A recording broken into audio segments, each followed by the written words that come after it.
വാർത്ത റിപ്പോർട്ട് ചെയ്താൽ വായടപ്പിക്കുമോ? 24 റിപ്പോർട്ടർ വിനീത വിജിക്കെതിരെ പോലീസ് കേസെടുത്തിരിക്കുകയാണ്. കുറുപ്പുംപടി പോലീസാണ് വിചിത്രമായ വകുപ്പുകളിട്ട് വനിതാ മാധ്യമ പ്രവർത്തകയുടെ നേരെ വാളോങ്ങിയിരിക്കുന്നത്. നവകേരള സദസ്സിന്റെ ഭാഗമായി ഒറ്റത്തവണയാണ് ഷൂവേറ് പ്രതിഷേധമുണ്ടായത്. ലോകമത് കണ്ടത് 24-ലൂടെ, വിനീതയിലൂടെ. മാധ്യമപ്രവർത്തനമാണ് നടന്നത്. കാക്കിക്ക് അത് മനസ്സിലായില്ലെങ്കിൽ ഉത്തരവാദപ്പെട്ടവർ ഇടപെട്ട് തിരുത്തിക്കണം. നേരത്തെ കോടതി ഇതേ പോലീസിന് കണക്കിന് കൊടുത്തതാണ്. പ്രതിഷേധക്കാർക്കെതിരെ ഗൂഢാലോചനയും വധശ്രമവുമിട്ട് കോടതിയിൽ ചെന്നപ്പോഴാണ് തിരിച്ചടി കിട്ടിയത്. എന്നിട്ടും പാഠം പഠിക്കാതെ മാധ്യമങ്ങളുടെ മെക്കിട്ട് കയറാനോ അടുത്ത നീക്കം? ഈ വിഷയമാണ് എൻകൗണ്ടർ ചർച്ച ചെയ്യുന്നത്. നാവരിയുന്നതോ നവകേരളം?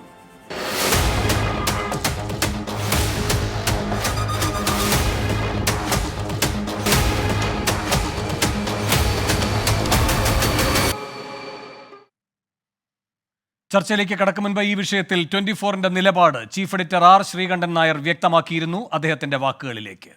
ഇത്തരം പോലീസ് സേന, കേരളത്തിലെ പുഴുക്കുത്തേൽക്കുന്ന ഇത്തരം പോലീസ് സേനയിലുള്ള ആളുകളെ ഒറ്റപ്പെടുത്താൻ മുഖ്യമന്ത്രി തയ്യാറാകണം.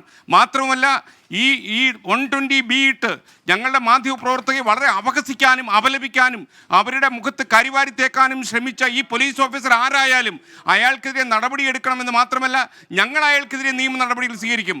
കാരണം ഞങ്ങൾ കോടതിക്ക് പോയിക്കോളാം. ഞങ്ങൾക്ക് പോലീസ് സേനയുടെ സഹായം ഇക്കാര്യത്തിൽ ആവശ്യമില്ല. നാവരിയുന്നതോ നവകേരളം എന്നാണ് എൻകൗണ്ടർ ചർച്ച ചെയ്യുന്നത്. ഈ വിഷയത്തിൽ പ്രതികരിക്കാൻ കോൺഗ്രസ് നേതാവ് എം ലിജു, സാമൂഹ്യ നിരീക്ഷകൻ പ്രൊഫസർ എം എൻ കാരശ്ശേരി എന്നിവർ തത്സമയം എൻകൗണ്ടറിൽ പങ്കുചേരുകയാണ്. അതിഥികളായി അല്പസമയത്തിനകം CPM നേതാവ് KS അരുൺകുമാറും ഈ ചർച്ചയുടെ ഭാഗമാകും. ഇടത് സഹയാത്രികൻ BN ഭാസ്കറിനെയും പ്രതീക്ഷിക്കുന്നു. അതിഥികളിലേക്ക് പോകും മുൻപ് S Sreekanth, Kochi bureau chief ഇപ്പോൾ ഉണ്ട് തത്സമയം. ശ്രീകാന്ത്, വിനീതയ്ക്കുള്ള പോലീസിന്റെ ഇൻഡാസിൽ എന്താണ് പറയുന്നത്? അതുകൂടാതെ ശ്രീകാന്തിനും കിട്ടിയിട്ടുണ്ടല്ലോ, എന്താണ് രണ്ടിന്റെയും ഉള്ളടക്കം? നമ്മൾ ഈ നവകേരള സദസ്സുമായി ബന്ധപ്പെട്ട് പെരുമ്പാവൂരിൽ ഇങ്ങനെയൊരു സംഭവം ഉണ്ടാകുന്നു. അതിനൊക്കെ മുമ്പ് തന്നെ ഈ എറണാകുളത്തെ നവകേരള സദസ്സ് എല്ലാ തരത്തിലും നമ്മൾ ഭംഗിയായി തന്നെ കവർ ചെയ്തിരുന്നതാണ്. അതിനുശേഷം പെരുമ്പാവൂരിൽ ഇത്തരത്തിൽ ഈ നവകേരള സദസ്സ് നടക്കുന്നു.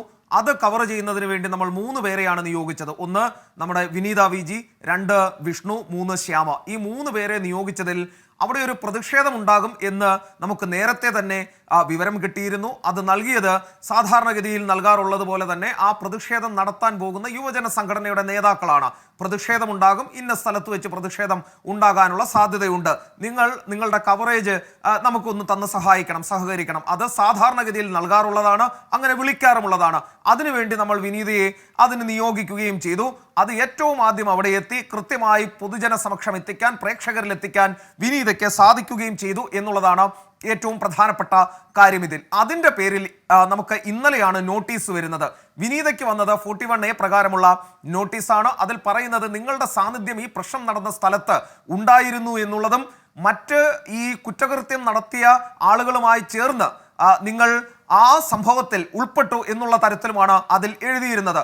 ബ്യൂറോ ചീഫ് എന്ന നിലയിലാണ് എനിക്ക് ഈ നോട്ടീസ് വരുന്നത്. അതിൽ ചൂണ്ടിക്കാണിച്ചിരുന്ന ഒരു കാര്യം, നിങ്ങളുടെ അറിവോടും സമ്മതത്തോടും കൂടിയാണോ ഈ ഇത്തരമൊരു വലിയ കുറ്റകൃത്യം നടന്ന സ്ഥലത്തേക്ക് വിനീത വിജി എന്ന വ്യക്തി എത്തിച്ചേർന്നത് എന്ന് മനസ്സിലാക്കണം. അതിൻ്റെ പേരിൽ നിങ്ങളിൽ നിന്നും മൊഴിയെടുക്കണം എന്ന് ചൂണ്ടിക്കാട്ടി 160 CRPC പ്രകാരമുള്ള നോട്ടീസാണ് എനിക്കും തന്നത്. അതിന് പ്രകാരം നമ്മൾ മറുപടി നൽകി.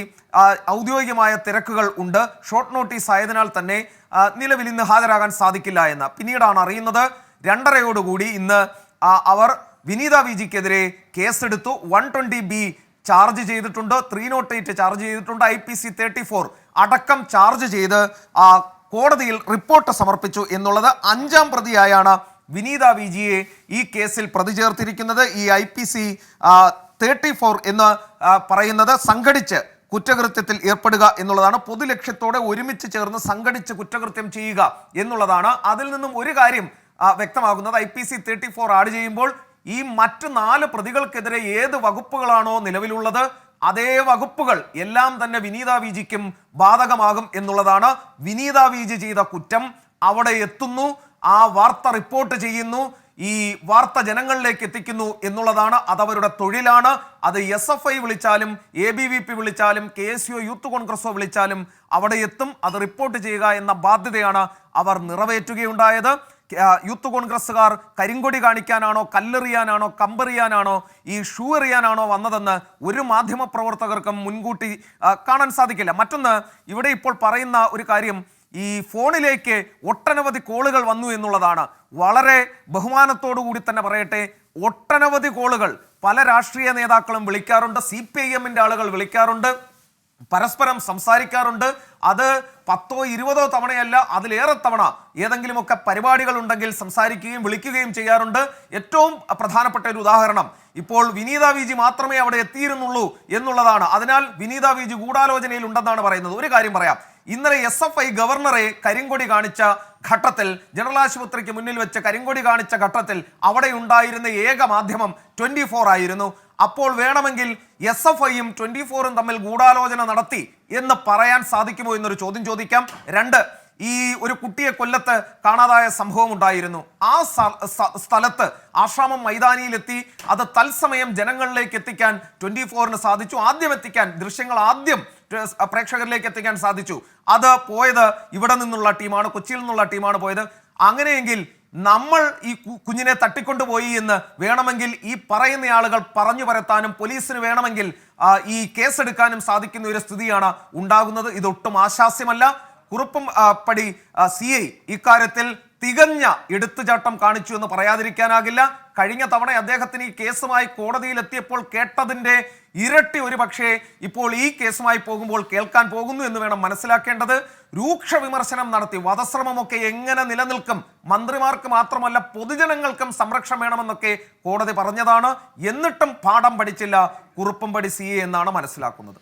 ശരി, പ്രൊഫസർ MN കാരശ്ശേരി, താങ്കൾ ഈ പോലീസ് നടപടി എങ്ങനെയാണ് കാണുന്നത്? ഇത് ഒരു CIക്ക് ഏതെങ്കിലും തരത്തിൽ തോന്നിയ വിവരക്കേട് എന്നതിനപ്പുറത്ത് എന്തെങ്കിലും ധ്വനികൾ അതിലുണ്ടോ?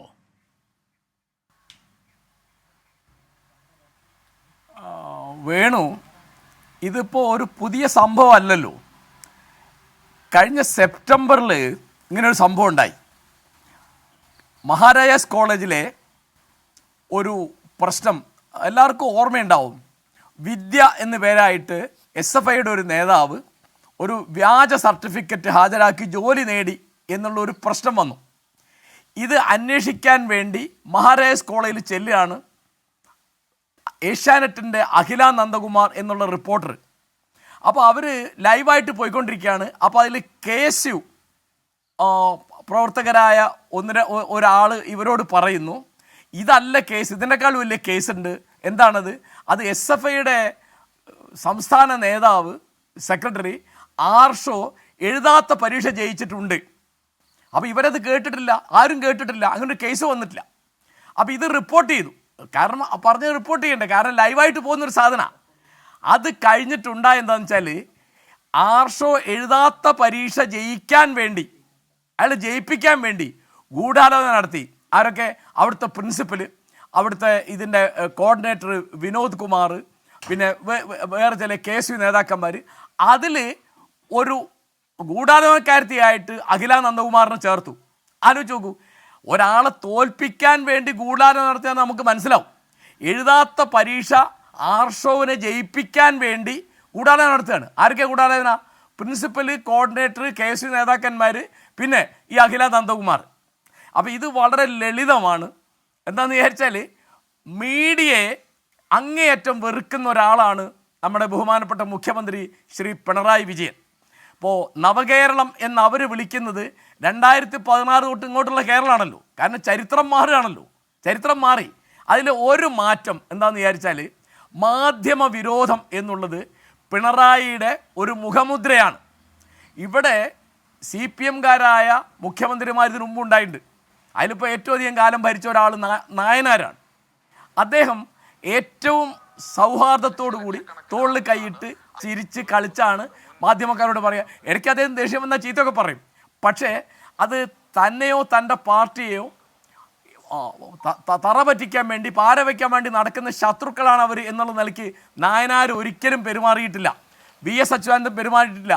ഇതിനു മുമ്പുണ്ടായിരുന്ന EMS പെരുമാറിയിട്ടില്ല. അങ്ങനെ ആരൊക്കെ? അപ്പോൾ ഇത് CPM വിരോധമാണ്, കമ്മ്യൂണിസ്റ്റ് വിരോധമാണ് എന്നൊക്കെ പറയും. ഇത് നമ്മൾ വിമർശിക്കാൻ പാടില്ല. അപ്പോൾ എപ്പോഴും അതേപോലെ മാധ്യമപ്രവർത്തകരോട് കടക്ക് പുറത്ത് എന്ന് പറഞ്ഞത് ആളുകൾ ഒരിക്കലും മറക്കാനില്ല എന്ന് ഞാൻ വിചാരിക്കുന്നത്. അപ്പോൾ ഇതിപ്പോൾ വിനീതയ്ക്കെതിരായിട്ട് വന്ന കേസിനെ പറ്റി ഞാൻ വിചാരിക്കുന്നത് മാധ്യമക്കാരെ മുഴുവൻ വരട്ടുകയാണ്. അതിൽ വലിയ തമാശ എന്താ കാരണം വെച്ചാൽ യൂത്ത് കോൺഗ്രസ്സുകാർ കാണിച്ച ജനാധിപത്യ വിരുദ്ധമായൊരു പണിയാണ് ആ ഷൂസ് എറിയുക എന്നുള്ളത്. അത് രാഷ്ട്രീയമൊന്നുമല്ല, അത് സമരമല്ല, അത് കരിങ്കൊടി കാണിക്കാൻ നിങ്ങൾക്ക് അവകാശമുണ്ട്. ഷൂസ് എറിയാൻ അവകാശമല്ല. ആരുടെ നേരെ ഒന്നും എറിയാൻ പാടില്ല, പ്രത്യേകിച്ച് ഷൂസ് എറിയാൻ പാടില്ല. സംസ്ഥാന മുഖ്യമന്ത്രിക്ക് നേരെ ഷൂസ് എറിയുന്നു എന്ന് പറയുന്നത് ജനാധിപത്യത്തെ നിന്ദിക്കലാണ്. ആ തെറ്റായൊരു പണിയാണ് യൂത്ത് കോൺഗ്രസ് എടുത്തത്. അത് നാട്ടുകാരെ അറിയിക്കുക എന്ന് പറയുന്നത് വാസ്തവത്തിൽ മുഖ്യമന്ത്രിക്കും അദ്ദേഹത്തിൻ്റെ മുന്നണിക്കും ഗുണകരമായൊരു കാര്യമാണ്. അതാണ് ഇപ്പോൾ തെറ്റായിട്ട് വന്നത്. അതാണ് ഗൂഢാലോചന എന്ന് പറയുന്നത്. തമാശ എന്നല്ല എന്താ പറയുക. അപ്പോൾ ഇതെന്താണെന്ന് വെച്ചാൽ നിങ്ങൾ എന്ത് റിപ്പോർട്ട് ചെയ്യുമ്പോഴും 10 വട്ടം ആലോചിക്കണം എന്ന് പറയാണ്. ഇപ്പോൾ നരേന്ദ്രമോദി നമ്മുടെ പ്രധാനമന്ത്രിയായ സമയത്തുണ്ടായിരുന്ന ഒരു തമാശയുണ്ട്. കേരളത്തിലെ കാര്യമാണ് ഞാൻ പറയണത്. എന്നുവെച്ചാൽ ഇവിടെ ചില കോളേജ് മാഗസിനുകളിലൊക്കെ അദ്ദേഹത്തെ കളിയാക്കിയിട്ട് ചില കാർട്ടൂണുകൾ, ചില കാരിക്കേച്ചർ, അവർ ചില ലേഖനങ്ങൾ, ചില കവിതകളൊക്കെ വന്നു. അത് കേസായി. എന്താ കേസ്? അത് പിന്നെ രാജ്യദ്രോഹമാണെന്നൊക്കെ പറഞ്ഞിട്ട്. എന്നിട്ട് ആരെയാണ് കേസിൽ പ്രതിയാക്കുന്നത്? കോളേജ് മാഗസിനിലെ സ്റ്റാഫ് എഡിറ്ററെ, സ്റ്റുഡൻറ്റ് എഡിറ്റർ മാത്രമല്ല സ്റ്റാഫ് എഡിറ്ററേയും കൂടി. സ്റ്റാഫ് എഡിറ്റർ സർവീസിലുള്ള ആളാണല്ലോ.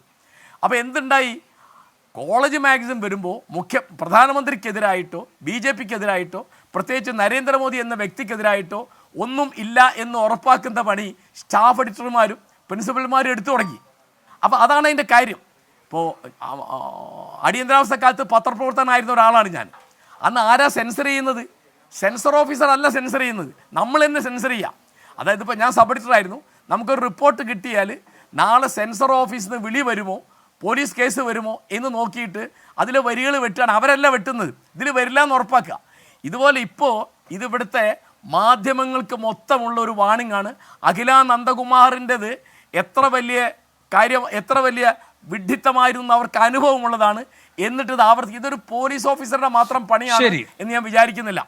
ഇത് മുഖ്യമന്ത്രിയുടെ ഓഫീസിൻ്റെ അറിവോടും അനുവാദത്തോടും കൂടി നടക്കുന്ന ഒരു കാര്യമാണ്. ശരി, ശ്രീ എം ലിജു, ഇപ്പോൾ പല കാര്യങ്ങളും മുഖ്യമന്ത്രിയുടെ ശ്രദ്ധയിൽപ്പെടുത്തുന്നുണ്ട് മാധ്യമപ്രവർത്തകർ. ഇപ്പോൾ ഒരു ഉദാഹരണത്തിന് ഇന്നലെ ഈ തിരുവനന്തപുരത്തേക്ക് നവകേരള സദസ്സ് കടന്നല്ലോ. ആ ഘട്ടത്തിൽ കരുതൽ തടങ്കലിൽ എടുത്ത നിങ്ങളുടെ കുട്ടികളെ പോലീസ് സ്റ്റേഷനിൽ കടന്നാക്രമിക്കുന്നു ഡിവൈഎഫ്ഐക്കാർ. ആ കാര്യമെന്ന് മാധ്യമപ്രവർത്തകർ ചോദിക്കുകയുണ്ടായി. അദ്ദേഹം പറഞ്ഞത് പോലീസ് നോക്കിക്കോളുമെന്നാണ്. അപ്പോൾ ഡിവൈഎഫ്ഐക്കാർ ചെയ്തതോ? അതൊരു രാഷ്ട്രീയ ചോദ്യമാണല്ലോ, അതിനോട് മുഖ്യമന്ത്രി മറുപടി പറയണമല്ലോ. അതും ഒരു വനിതാ മാധ്യമ പ്രവർത്തകയുടെ ചോദ്യമായിരുന്നു. എന്തോ ഒരു അസഹിഷ്ണുതയോടെയുള്ള മൗനമായിരുന്നു അത്. അപ്പോൾ ചില കാര്യങ്ങൾ അദ്ദേഹം കാണുന്നില്ല, ചില കാര്യങ്ങൾ പോലീസ് നോക്കട്ടെ എന്ന് പറയും, ചില കാര്യങ്ങൾ മിണ്ടില്ല. ഇപ്പോൾ 3 വനിതാ മാധ്യമ പ്രവർത്തകരുടെ കാര്യമാണ് നമ്മുടെ മുന്നിൽ പെട്ടെന്ന് പറയാൻ കഴിയുന്നത്. കാരശ്ശേരി മാഷ് ചൂണ്ടിക്കാട്ടിയ അഖില, വിനീത വിജി, ഇന്നത് ചൂണ്ടിക്കാട്ടിയ ഒരു വനിതാ മാധ്യമ പ്രവർത്തക. ഇതിലൊരു പാറ്റേൺ ഇല്ലേ? തീർച്ചയായിട്ടും ഉണ്ട് വേണു. ആ പാറ്റേൺ എന്നത് സ്റ്റാലിൻ്റെയും ഹിറ്റ്ലറുടെയും മുസോളിനിയുടെയും പാറ്റേൺ ആണ്. അത് ഫാസിസത്തിൻ്റെ പാറ്റേൺ ആണ്. മുഖ്യമന്ത്രി പിണറായി വിജയന് ഭ്രാന്ത് പിടിച്ചിരിക്കുന്നു എന്ന് പറഞ്ഞാൽ അത് അതിശയോക്തിയല്ല, അത് അധികാരത്തിൻ്റെ ഭ്രാന്താണ്. ഞാൻ ചിത്തഭ്രമം എന്നുള്ള ഭ്രാന്തല്ല ഞാൻ ഉദ്ദേശിച്ചത്. അദ്ദേഹത്തിന് അധികാരത്തിൻ്റെ ഭ്രാന്ത് പിടിച്ചിരിക്കുന്നു. ഇദ്ദേഹം കരുതുന്നത് പിന്നെ ഇവിടെ ഒരു ജനാധിപത്യം എന്നത് നിലവിലില്ല. അദ്ദേഹം എന്നത് കമ്മ്യൂണിസ്റ്റ് ഏകാധിപതിയാണ്. ഇവിടെ മാധ്യമ പ്രവർത്തനം വേണ്ട, ഇവിടെ പ്രതിപക്ഷ പ്രവർത്തനം വേണ്ട, ഞാൻ പറയുന്നത് മാത്രം നടന്നാൽ മതി എന്ന ഒരു ചിന്താ പദ്ധതി അദ്ദേഹത്തെ നയിച്ചുകൊണ്ടിരിക്കുകയാണ്. ഇതിപ്പോൾ ഉത്തര കൊറിയയിലോ ഒക്കെ ആണെന്നുണ്ടെങ്കിൽ അത് കൊട്ടിഘോഷിക്കപ്പെടുമായിരുന്നു. ഇതൊരു ജനാധിപത്യ സംവിധാനമായതുകൊണ്ട് തീർച്ചയായും എതിർക്കപ്പെടുന്നു. ഇപ്പം നമുക്കിവിടെ വേണു പറഞ്ഞ ഓരോ പാറ്റേൺ ഒന്ന് ചിന്തിച്ചു നോക്കുക. ഇവർക്കെതിരെ, ഇവരുടെ പ്രസ്ഥാനത്തിനെതിരെ റിപ്പോർട്ട് ചെയ്യുന്ന മാധ്യമ പ്രവർത്തകർക്കെതിരെ കേസെടുക്കുന്നു. നേരത്തെ ഇവിടെ കാരശ്ശേരി മാഷി പറഞ്ഞതുപോലെ അഖില നന്ദകുമാർ ആർഷോയുടെ പരീക്ഷ എഴുതാതെ ജയിച്ച ആർഷോയെക്കുറിച്ചുള്ള വാർത്ത അഖില നന്ദകുമാർ റിപ്പോർട്ട് ചെയ്തു. അവരെ കേസിൽ പ്രതിയാക്കി. അവർക്ക് ജാമ്യം നിഷേധിക്കാൻ ശ്രമം നടന്നു. അതുപോലെ ചോദ്യം ചോദിക്കുന്ന മാധ്യമ പ്രവർത്തകരെ ആക്രമിക്കുന്ന സാഹചര്യം. ഇവിടെ ഇപ്പോൾ വിനീതയാണ്. ഒരു മാധ്യമ പ്രവർത്തക പ്രതിഷേധത്തെ സംബന്ധിക്കുന്ന പ്രതിഷേധിക്കുന്ന രാഷ്ട്രീയ പ്രസ്ഥാനത്തിൻ്റെ ആളുകളെ ഫോൺ ചെയ്യുകയും അവർ തിരിച്ച് ഫോൺ ചെയ്യുക എന്ന് പറഞ്ഞാൽ ഒരു ജനാധിപത്യ സംവിധാനത്തിലെ സ്വാഭാവികമായ കാര്യമാണ്. ഇപ്പോൾ ഇന്ന് നാളെ കോൺഗ്രസിൻ്റെ DGP ഓഫീസ് മാർച്ച് നടക്കുന്നു തിരുവനന്തപുരത്ത്. മാധ്യമപ്രവർത്തകർ എത്ര പേർ, ഞാൻ ഉൾപ്പെടെയുള്ള കോൺഗ്രസ് പ്രവർത്തകരെ വിളിക്കുന്നുണ്ട്, നാളത്തെ മാർച്ചിനെ കുറിച്ച് അന്വേഷിക്കുന്നുണ്ട്. അല്ല, ഇതൊന്നും നിരോധിത സംഘടനയല്ലല്ലോ. പിന്നെ മാത്രമല്ല, ശ്രീകാന്ത് ചൂണ്ടിക്കാട്ടിയ സംഭവം ഉണ്ടല്ലോ. തിരുവനന്തപുരത്ത് ജനറൽ ആശുപത്രിക്ക് മുന്നിൽ ഇന്നലെ SFI പ്രവർത്തകർ ഗവർണറെ കരിങ്കൊടി കാണിച്ച ദൃശ്യം 24-ന് മാത്രമാണ്. SFIയും 24 കൂടെ കൂടാലോ നടത്തിയിട്ടാണോ? വേണു, അതാണ് ഞാൻ ചോദിക്കുന്നത്. ഇത് നിങ്ങൾ മാധ്യമപ്രവർത്തകർക്ക് മനസ്സിലാകുന്നില്ലേ? നിങ്ങൾക്കൊരു പത്രപ്രവർത്തക യൂണിയൻ ഇല്ലേ ഈ സംസ്ഥാനത്ത്? ഈ പത്രപ്രവർത്തക യൂണിയൻ ജനാധിപത്യത്തെക്കുറിച്ചും സ്വാതന്ത്ര്യത്തെക്കുറിച്ചും പറയുന്നവരല്ലേ? നമ്മുടെ നാട്ടിൽ നിയമങ്ങൾ പാസ്സാക്കപ്പെടുമ്പോൾ മാധ്യമ മാരണ നിയമം എന്ന് പറഞ്ഞ് പ്രതിഷേധിക്കുന്ന മാധ്യമപ്രവർത്തനത്തിന്റെ ചരിത്രം നമ്മുടെ നാട്ടിലില്ലേ? നിങ്ങളുടെ ഒരു മാധ്യമപ്രവർത്തകനെ മുഖ്യമന്ത്രിയുടെ ഗൺമാൻ കൊങ്ങയ്ക്ക് പിടിച്ച് ഞെക്കുന്ന വാർത്ത കണ്ടതല്ലേ? ഒരു ഫോട്ടോഗ്രാഫറെ ഒരു പ്രതിഷേധത്തിന്റെ കുറിപ്പെങ്കിലും കാണുന്നു. അപ്പോൾ മാധ്യമപ്രവർത്തനം പോലും അടിമക്കൂട്ടങ്ങൾക്ക് പറഞ്ഞിട്ടുള്ള ഒരു സംവിധാനമായി നമ്മുടെ സംസ്ഥാനത്ത് തരം താണിരിക്കുന്നു. അതാണ് ഇവിടുത്തെ പ്രശ്നം. നിങ്ങളുടെ പത്രപ്രവർത്തക യൂണിയന് പോലും പ്രതിഷേധിക്കാനുള്ള ധൈര്യമില്ലാതായി മാറിയിരിക്കുന്നു. രാഷ്ട്രീയവൽക്കരിക്കപ്പെട്ട പിണറായിയുടെ അടിമകൾ എല്ലാ സംവിധാനങ്ങളെയും കീഴടക്കുന്നു. ഇപ്പോൾ പോലീസ് സ്റ്റേഷൻ, ഇപ്പോൾ നമ്മൾ ഈ കഴിഞ്ഞ ദിവസങ്ങളിൽ സമരങ്ങളുടെ ഒരു പാറ്റേൺ എന്താ? നിങ്ങൾ മാധ്യമപ്രവർത്തകരുടെ ഒരു പാറ്റേൺ പറഞ്ഞു. ഈ സമര ദൃശ്യങ്ങളിലെല്ലാം കരിങ്കൊടി കാണിക്കുന്ന യൂത്ത് കോൺഗ്രസ് പ്രവർത്തകരെ പോലീസ് പിടിച്ചു നിർത്തുന്നു. പുറകെ വരുന്ന ഡിവൈഎഫ്ഐയുടെ ഗുണ്ടകൾ കല്ലുകൊണ്ടും മറ്റും ഇടിച്ച് ഭീകരമായി പരിക്കേൽപ്പിക്കുന്നു. വെഞ്ഞാറമൂട് പോലീസ് സ്റ്റേഷൻ ആക്രമിച്ചാണ് കോൺഗ്രസ് പ്രവർത്തകരെ ആക്രമിക്കുന്നത്. ഇന്നിപ്പോൾ കാണുന്ന ദൃശ്യം, ഒരു യൂത്ത് കോൺഗ്രസ് പ്രവർത്തകന്റെ കാലിലൂടെ പോലീസിന്റെ വാഹനം, എനിക്ക് കിട്ടുന്ന വിവരം അനുസരിച്ച് ഡിവൈഎഫ്ഐ പ്രവർത്തകരുടെ ആക്രമണത്തിനിടയിൽ അയാൾ ഈ മുഖ്യമന്ത്രിയുടെ എസ്കോട്ട് വാഹനത്തിന്റെ വാതിൽ കൊണ്ട് തട്ടി താഴെയിട്ട് കാലിലൂടെ കയറിപ്പോയി. SP ഫോർട്ട് ആശുപത്രിയിൽ ആ ചെറുപ്പക്കാരന്റെ കാൽപ്പത്തി കൂട്ടിച്ചേർക്കാനുള്ള ശസ്ത്രക്രിയ നടക്കുകയാണ്. അപ്പൊ ഈ മനുഷ്യന്, ഈ പിണറായി വിജയൻ എന്ന് പറയുന്ന മനുഷ്യന് ഭ്രാന്തായി. ഇയാൾ നാട്ടുകാരെ മുഴുവൻ കൊല്ലാൻ ഇറങ്ങിയിരിക്കുകയാണ്. പ്രതിപക്ഷത്തെ മുഴുവൻ അടിച്ചു തകർക്കണം തീരുമാനിക്കുന്നു. ഇദ്ദേഹത്തിന് മാധ്യമപ്രവർത്തനം വേണ്ട. ഞാൻ മറ്റൊരു രാഷ്ട്രീയ ജനം കൂടി പറയാൻ ആഗ്രഹിക്കുകയാണ് വേണു. ഇദ്ദേഹത്തിൻ്റെ, ഈ പിണറായിയുടെ, നിങ്ങളതിനെ ഗൗരവതരമായി കാണണം. നമ്മുടെ ദേശീയ തലത്തിൽ ഇന്ത്യ എന്ന് പറയുന്നൊരു മുന്നണിയുണ്ട്. ഇതിൽ CPMന്റെ ദേശീയ നേതൃത്വം ശ്രീ സീതാറാം യെച്ചൂരി ഉൾപ്പെടെയുള്ള ആളുകൾ ആ കോൺഗ്രസുമായി സഹകരിച്ച് പ്രവർത്തിക്കുകയാണ്. ഇത് ഇഷ്ടപ്പെടുന്ന ആളല്ല ശ്രീ പിണറായി വിജയൻ. ഇവിടെ മനഃപൂർവ്വം ആസൂത്രിതമായി കേരളത്തിലാകമാനം കോൺഗ്രസ് പ്രവർത്തകരെ ആക്രമിച്ച് ഇതൊരു ദേശീയ വിഷയമാക്കി ഏതെങ്കിലും തരത്തിൽ ഇന്ത്യ മുന്നണിയുമായി സഹകരിച്ച് നിൽക്കുന്ന CPM ദേശീയ നേതൃത്വം ഒരു CPM കോൺഗ്രസ് ക്ലാഷ് ആക്കി മാറ്റി മറ്റ് സംസ്ഥാനങ്ങളിലേക്ക് കൂടി അക്രമം വ്യാപിപ്പിച്ച് കോൺഗ്രസ്സുകാരെ പട്ടിയെപ്പോലെ തല്ലുകയും കൊല്ലുകയും ചെയ്യുന്നത് കണ്ട് പ്രതിഷേധിക്കുന്ന ഡൽഹി ഉൾപ്പെടെയുള്ള കോൺഗ്രസ് പ്രവർത്തകർ CPMനെതിരെ ഉള്ള പ്രതികരണം ഉണ്ടാക്കിയാൽ അതിൻ്റെ പേരിൽ ഇതിൽ നിന്ന് മാറ്റി നിർത്താമോ എന്ന BJP അജണ്ട പോലും ഇതിലുണ്ടോ എന്ന് സംശയിക്കണം. ഇനിയിപ്പോൾ നവകേരള സദസ് എന്ന് പറയുന്ന ഈ പിണറായിയുടെ ഗുണ്ടാ സദസ് കടന്നു പോകുന്നു. യൂത്ത് കോൺഗ്രസ് പ്രവർത്തകരെ ആക്രമിക്കുന്നവർ യുവമോർച്ച പ്രവർത്തകരെ ആക്രമിക്കുന്നുണ്ടോ? നിങ്ങൾ ഗൗരവതരമായി കാണേണ്ട കാര്യം. ഇപ്പം ഞാനിപ്പോൾ നിങ്ങളുടെ 24 ന്യൂസിൻ്റെ സ്റ്റുഡിയോയിലോട്ട് വന്നപ്പോൾ ഇവിടെയുള്ള മാധ്യമ പ്രവർത്തകർ തന്നെ പറഞ്ഞു, ഈ പിണറായിയുടെ ഗുണ്ടാ ബസ് പോകുന്നിടത്തല്ല യുവമോർച്ചക്കാർ കരിങ്കൊടി കാണിക്കുന്നിടത്ത് ഈ കൊട്ടേഷൻ സംഘം പുറത്തേക്ക് ഇറങ്ങുന്നില്ല. അവരെ ആക്രമിക്കാനുള്ള ഭയം കൊണ്ടാണെന്ന് ഞാൻ കരുതുന്നില്ല. കാരണം എത്രയോ ആളുകളെ അങ്ങോട്ടും ഇങ്ങോട്ടും കൊന്നിട്ടുള്ളവരാണ്. അപ്പോൾ ഇവരുടെ ആഗ്രഹവും കോൺഗ്രസ് CPM സംഘടനമാണ്. പിണറായി വിജയന് ലാവലിൻ കേസിൽ നിന്ന് രക്ഷപ്പെടണം, പിണറായി വിജയന് ലൈഫ് കേസിൽ നിന്ന് രക്ഷപ്പെടണം, പിണറായി വിജയനെ സ്വർണ്ണക്കള്ളക്കടത്തിൽ നിന്ന് രക്ഷപ്പെടണം. അപ്പോൾ അതിന് അദ്ദേഹം BJPയുടെ നരേന്ദ്രമോദിയുടെയും അമിത്ഷായുടെയും കൊട്ടേഷൻ എടുത്തിരിക്കുന്നു എന്ന് ഞാൻ സംശയിക്കുകയാണ്. അതുകൊണ്ടാണ് കോൺഗ്രസിനെതിരെ നടക്കുന്ന ഈ ആക്രമം. അതുകൊണ്ടാണ് ഇവർക്കെതിരെയുള്ള മാധ്യമപ്രവർത്തകരെ ആക്രമിക്കുന്ന മോഡി അമിത്ഷാ ശൈലി ഇവർ കടമെടുത്തിരിക്കുന്നത്. ഗൗരവതരമായി അന്വേഷിക്കൊണ്ടൊരു വിഷയമാണ് പിണറായി വിജയൻ എന്ന് പറയുന്ന ഈ ലാവ്ലിൻ കേസ് പ്രതി വളരെ ആസൂത്രിതമായി സ്വർണ്ണക്കള്ളക്കടത്ത് കേസിലും ലൈഫ് മിഷൻ കേസിലും ജയിലിൽ കിടക്കുന്ന ശിവശങ്കരന്റെ മുതലാളിയായ സംശയിക്കപ്പെടുന്ന സ്വപ്ന സുരേഷിന്റെ 164 സ്റ്റേറ്റ്മെന്റുകളിൽ കുറ്റം ആരോപിക്കപ്പെടുന്ന ഇദ്ദേഹം കേസിൽ നിന്ന് രക്ഷപ്പെടാനും ദേശീയ തലത്തിൽ തന്നെ BJPക്ക് അനുകൂലമായ നിലപാടെടുക്കാൻ വേണ്ടിയാണോ കോൺഗ്രസിനെതിരെ അടിച്ചുവിടുന്ന ഈ ഗുണ്ടായിസം എന്നാണ്? അല്ലെങ്കിൽ ഇങ്ങനെ ആരെങ്കിലും പറയൂ? ശരി, മനുഷ്യനെ പൂച്ചട്ടി കൊണ്ടും ഹെൽമറ്റ് കൊണ്ടും തല്ലിക്കൊല്ലുമ്പോൾ അത് ജീവരക്ഷാ പ്രവർത്തനമാണെന്ന് പറഞ്ഞാൽ ഇദ്ദേഹത്തിന് ഭ്രാന്താണ്, അധികാരത്തിന്റെ ഭ്രാന്ത്. ഈ മനുഷ്യൻ, ഈ സമചിത്തത തെറ്റിയിരിക്കുന്ന ഈ മനുഷ്യനെ ഈ സ്ഥാനത്ത് വെച്ചുകൊണ്ടിരുന്നാൽ തീർച്ചയായിട്ടും കേരളം അനുഭവിക്കേണ്ടി വരും. ശരി. അഡ്വക്കേറ്റ് BN ഹസ്കർ, വനിതാ മാധ്യമ പ്രവർത്തകയായ വിനീത VG ചെയ്ത തെറ്റെന്താണ്?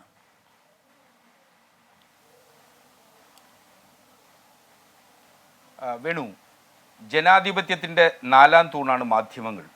മാധ്യമങ്ങൾ നീതിയുക്തവും സത്യസന്ധവുമായി പ്രവർത്തിച്ചാൽ മാത്രമേ ജനാധിപത്യം അതിൻ്റെ സൗന്ദര്യത്തിലേക്ക് വരൂ എന്ന് വിശ്വസിക്കുന്ന ഒരാണ് ഇടതുപക്ഷ പ്രവർത്തകരാകമാനം. സ്വാഭാവികമായി ചില മാധ്യമങ്ങളെങ്കിലും ചില മാധ്യമ പ്രവർത്തകരെങ്കിലും തങ്ങളുടെ സത്യാനന്തര കാലത്ത് തങ്ങളുടെ അതിരുകൾ ലംഘിക്കുന്നു എന്നുള്ളതിൻ്റെ സൂചനകളാണ്. സ്വാഭാവികമായും അത്തരം സൂചനകൾ വരുമ്പോൾ മാധ്യമപ്രവർത്തകർക്ക് എന്തോ പ്രൊട്ടക്ഷൻ ഉണ്ട് എന്ന തോന്നൽ, അല്ലെങ്കിൽ ഏതെങ്കിലും പ്രിവിലേജ് ഉണ്ട് എന്നൊരു തോന്നൽ ഏതെങ്കിലും മാധ്യമപ്രവർത്തകർ ഇപ്പോഴും വെച്ച് പുലർത്തുന്നുവെങ്കിൽ അത് ജനാധിപത്യ ലോകത്തിന് ഒരു തരത്തിലും മാധ്യമപ്രവർത്തകർക്കൊരു പ്രിവിലേജ് ഉണ്ട് എന്ന് വിശ്വസിക്കാൻ കഴിയില്ല എന്നുള്ള വസ്തുതയാണ്. നമുക്ക് വിനീത VGയുടെ വിഷയത്തിലേക്ക് തന്നെ വരാം. സ്വാഭാവികമായും ഏതൊരു പ്രതിഷേധ സമരങ്ങളും അത് റിപ്പോർട്ട് ചെയ്യാനും അത് ജനങ്ങളിൽ എത്തിക്കാനുള്ള ബാധ്യത, ഉത്തരവാദിത്തം മാധ്യമങ്ങൾക്കുണ്ട്. അത് ആ രീതിയിൽ തന്നെ മാധ്യമങ്ങൾ ഏറ്റെടുക്കണം എന്നു തന്നെയാണ് എൻ്റെ അഭിപ്രായം. പക്ഷേ ചില ഘട്ടങ്ങളിൽ ചില ഗറില്ല സമരങ്ങൾ കേരളം കണ്ടതിൽ വെച്ച് ഏറ്റവും നികൃഷ്ടവും നിന്ദ്യവും ക്രൂരവും നീതീകരിക്കാനാവാത്തതുമായിട്ടുള്ള ഒരു സമരരീതിയായിരുന്നു മുഖ്യമന്ത്രിയുടെ വാഹനത്തിന് നേരെ ഷൂ എറിഞ്ഞുകൊണ്ടിട്ടുള്ളത്. ആ നികൃഷ്ട സമരമാർഗത്തെ കോൺഗ്രസ് പോലും, കോൺഗ്രസിൻ്റെ മഹാഭൂരിപക്ഷം വരുന്ന പ്രവർത്തകർ പോലും ഒരു കാരണവശാലും ന്യായീകരിച്ചിട്ടില്ല എന്നുള്ള വസ്തുതയിരിക്കെ അത്തരമൊരു സമരമാർഗം നടക്കുന്നു എന്ന വിവരം മാധ്യമ പ്രവർത്തക എന്ന നിലയിൽ ശ്രീമതി വിനീത വിജി അറിഞ്ഞിട്ടുണ്ട് എങ്കിൽ അദ്ദേഹത്തിന് നിക്ഷിപ്തമായിട്ടുള്ള ഒരു കർത്തവ്യമുണ്ടായിരുന്നു. അത് കൃത്യമായി പോലീസിനെ അറിയിക്കുക.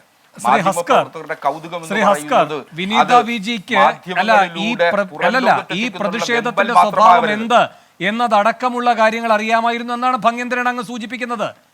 അങ്ങിപ്പോഴും ഈ പറയുന്ന മാധ്യമപ്രവർത്തകരെ വിളിക്കുന്നു, പ്രതിഷേധമുണ്ടാകും, അത് കവർ ചെയ്യണമെന്ന് പറയുമ്പോൾ അവിടെ എത്തുന്നു ജോലിയുടെ ഭാഗമായി എന്ന രൂപത്തിൽ അതിനെ കാണുന്നില്ല. ഇങ്ങനെ ഒരു സമരമുണ്ടാകും, അതിന്റെ സ്വഭാവം ഇങ്ങനെയായിരിക്കും, അത് വിനീത അറിഞ്ഞ് അവിടെ എത്തിയിരിക്കുന്നു എന്ന് നിങ്ങൾ ആദ്യമേ തന്നെ വിധി എഴുതുകയാണ്.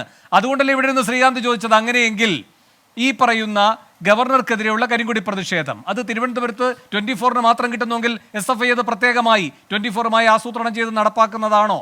ഇനി അതിനേക്കാൾ പ്രധാനപ്പെട്ട ഒരു കാര്യമുള്ളത് ശ്രീ ഹസ്കർ, താങ്കൾ ഇപ്പൊ തന്നെ പറയുകയാണ് ഇതെല്ലാം അറിഞ്ഞിട്ടാണ് വിനീത വിജി അവിടെ പോയതെന്ന്. ഇന്റലിജൻസ് സംവിധാനമില്ലേ ഈ സംസ്ഥാനത്ത്? വിനീത വിജിയുടെ ചുമതല അവർ നിർവഹിച്ചോ എന്ന് സാങ്കല്പികമായി അങ്ങ് അദ്ദേഹത്തെ കുറ്റപ്പെടുത്തുമ്പോൾ അങ്ങയോടുള്ള തിരിച്ചൊരു ചോദ്യം, ഇന്റലിജൻസിന്റെ ചുമതല ഇന്റലിജൻസ് നിർവഹിച്ചോ? ഇങ്ങനത്തെ കാര്യം ഉണ്ടാകുമെന്നറിയാനല്ല എങ്കിൽ പിന്നെ ഇന്റലിജൻസിന്റെ ചുമതല എന്തായിരുന്നു? ഈ റൂട്ട് ചോർത്തി കൊടുക്കുന്ന കലാപരിപാടി ഉണ്ടല്ലോ, അതിലെ ഉത്തരവാദപ്പെട്ടവരുമായി ബന്ധപ്പെട്ട കാര്യങ്ങളിൽ എന്താണ് മറുപടി?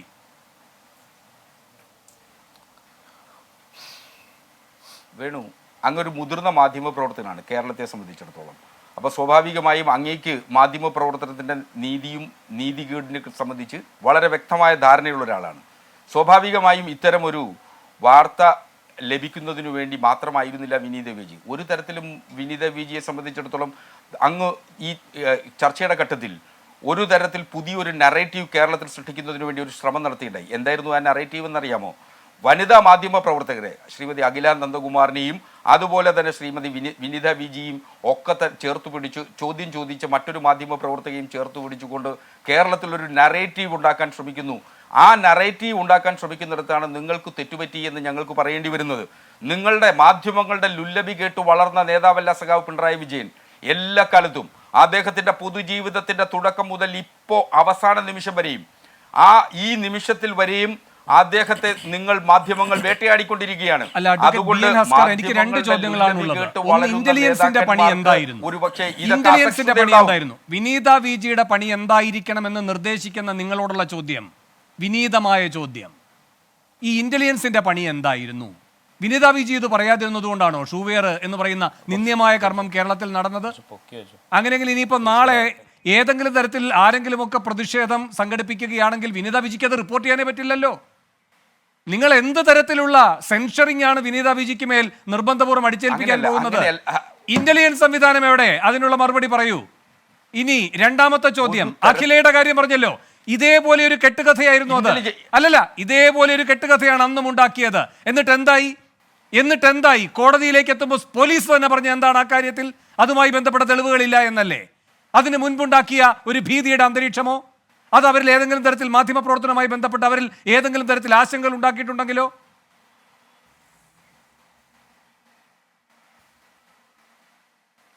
വേണു, നിങ്ങളുടെ നെഞ്ചിനുള്ളിൽ കളങ്കമില്ലെങ്കിൽ നിങ്ങൾ എന്തിന് ആശങ്കപ്പെടണം? നിങ്ങൾ പോലീസിന്റെ അന്വേഷണവുമായി സഹകരിക്കൂ. അഖില നന്ദകുമാറിന്റെ കാര്യത്തിൽ എന്താ സംഭവിച്ചത്? അന്വേഷണം നടത്തി തെളിവുകളില്ല. ഫോൺ റെക്കോർഡുകൾ പരിശോധിക്കുന്നതിനു വേണ്ടി ശ്രമിച്ചു. ഇന്റലിജൻസ് സംവിധാനം വളരെ ശക്തമായി ഉണ്ടായിരുന്നത് കൊണ്ടാണല്ലോ ശ്രീമതി വിനീത വിജിക്ക് ഈ കുറ്റകൃത്യത്തിൽ പങ്കുണ്ട് എന്ന് പോലീസിന് വിവരം ലഭിച്ചത്. പോലീസിന്റെ കയ്യിൽ തെളിവുണ്ടെന്നേ. പോലീസിന്റെ കയ്യിൽ ലഭിച്ച തെളിവുകളുടെ അടിസ്ഥാനത്തിലാണ് പിന്നീട് കോടതിയിൽ ഉള്ളത്. അല്ല, ഒരു സെക്കൻഡ്, അന്ന് അഖിലയെ പറ്റിയും ഇത് തന്നെയാണ് അന്വേഷണമായി സഹകരിക്കുന്നേ. നിങ്ങൾ എന്തിനു ഭയപ്പെടണം? അല്ലല്ല, അന്വേഷണവുമായി സഹകരിക്കുന്ന നിങ്ങളുടെ പോലീസ് ശാസനയ്ക്ക് വിധേയമായി, അല്ലല്ല, ഗവൺമെന്റ് രാജ്, പോലീസ് രാജ് ഇതിനൊക്കെ വിധേയമായിട്ട് നിൽക്കുകയല്ല വേണ്ടത്. നിങ്ങൾ ഈ അന്വേഷണവുമായി സഹകരിക്കുക എന്ന് പറയുമ്പോൾ നിയമപരമായി നേരിടുക എന്നുള്ളതാണ് അന്വേഷണത്തോട് സഹകരിക്കുക എന്ന് പറഞ്ഞാൽ അതിന്റെ അർത്ഥം. അത് ചെയ്യുമെന്ന് ചീഫ് എഡിറ്റർ പറഞ്ഞിട്ടുണ്ട്, കേട്ടില്ലേ? പോലീസിന്റെ മുൻപാകെ പോയിട്ടല്ല ഇതൊന്ന് ശരിയാക്കി തരണമെന്ന് പറയാൻ ഉദ്ദേശിക്കുന്നില്ല എന്നാണ് ഇവിടെ നിലപാട് വ്യക്തമാക്കിയിട്ടുള്ളത്. കോടതിയിൽ പോകും. നിങ്ങൾക്ക് മുൻകൂർ ജാമ്യത്തിന് പോകാം, അല്ലെങ്കിൽ ആ റിപ്പോർട്ട് കോഷ് ചെയ്യുന്നതിന് ഹൈക്കോടതിയിൽ പോകാം. അതിനൊക്കെ നിങ്ങൾക്ക് സ്വാതന്ത്ര്യമുണ്ട്. നിങ്ങൾക്കെന്നല്ല ഏതൊരു വ്യക്തിക്കും സ്വാതന്ത്ര്യമുണ്ട്, ഏതൊരു പൗരനും സ്വാതന്ത്ര്യമുണ്ട്. ആ സ്വാതന്ത്ര്യം നിങ്ങൾക്ക് ഉപയോഗിക്കുന്നതിന് ഒരു തടസ്സമില്ലെന്നേ. കോടതിയിൽ നമുക്ക് ഈ ചർച്ചയൊക്കെ അവസാനിപ്പിച്ചിട്ട് കോടതി എല്ലാ കാര്യങ്ങളും നമുക്ക് ചെയ്യട്ടെ എന്ന് തീരുമാനിച്ചാൽ പോരെ? അങ്ങനെയല്ലല്ലോ ഈ കാര്യത്തിൽ വേണ്ടത്. അല്ലല്ല ശ്രീ ഹസ്കർ, ഇവിടെ ഒരു ജനാധിപത്യ സംവിധാനമാണ്. അവിടെ ജനങ്ങളും സർക്കാരും മുഖാമുഖം നിൽക്കുകയാണ്. സംവാദം തന്നെയാണ് ഇവിടെ പ്രധാനം. അതുകൊണ്ടാണ് ഇത് ജനകീയ കോടതിയായിരിക്കുന്നത്. ജുഡീഷ്യൽ സംവിധാനങ്ങൾ അവിടെ നിൽക്കട്ടെ, അവരവരുടെ ഉത്തരവാദിത്വം നിർവഹിക്കട്ടെ. ജനകീയ കോടതിയിൽ ഇപ്പോൾ നാം ചർച്ച ചെയ്യുകയാണ്, അതിൻ്റെ വിശാലതയിൽ കാര്യങ്ങളെ കാണുക. ഞാനൊരു സംശയം ചോദിച്ചോട്ടെ. ജർണയിൽ സിംഗ് 2009 ചിദംബരത്തിന് നേരെ ഷൂ എറിഞ്ഞത്? എന്താ CPM നിലപാട്? അത്തരം പ്രതിഷേധങ്ങൾ ഉണ്ടാകും. ചിലപ്പോൾ അമിതമായ പരിധി വിട്ടുള്ള നടപടികളായിരിക്കാം. ചിദംബരം വന്നെടുത്തൊരു സമീപനമുണ്ടല്ലോ, അത് അങ്ങേക്ക് അറിയുന്നതല്ലേ. ഇപ്പോ റോയി നെവിൽ സിംഗം ആരുമായിട്ടാണ് ഇമെയിൽ അയച്ച് കളിച്ചത്? ആ കാര്യങ്ങളുമായൊക്കെ ബന്ധപ്പെട്ട് എന്തൊക്കെ വിവരങ്ങൾ പുറത്തു വന്നു എന്നാണ് ED യുടെ അവകാശവാദം. നിങ്ങളുടെ പഴയ ജനറൽ സെക്രട്ടറിയെ പറ്റി എന്തൊക്കെ കാര്യങ്ങളാണ് ED ഒരു കഥയായി ഇറക്കുന്നത്? അത് അങ്ങനെ തന്നെ വിഴുങ്ങാൻ നിങ്ങൾ ഒരുക്കമാണോ? കോടതിയിൽ നേരിടാം ഈ വിഷയം എന്നാണോ കാരാട്ട് എടുത്തിരിക്കുന്ന നിലപാട്? അങ്ങനെയെങ്കിൽ പിന്നെ എന്തിനായിരുന്നു PB സ്റ്റേറ്റ്മെന്റ് ഇറക്കിയത്?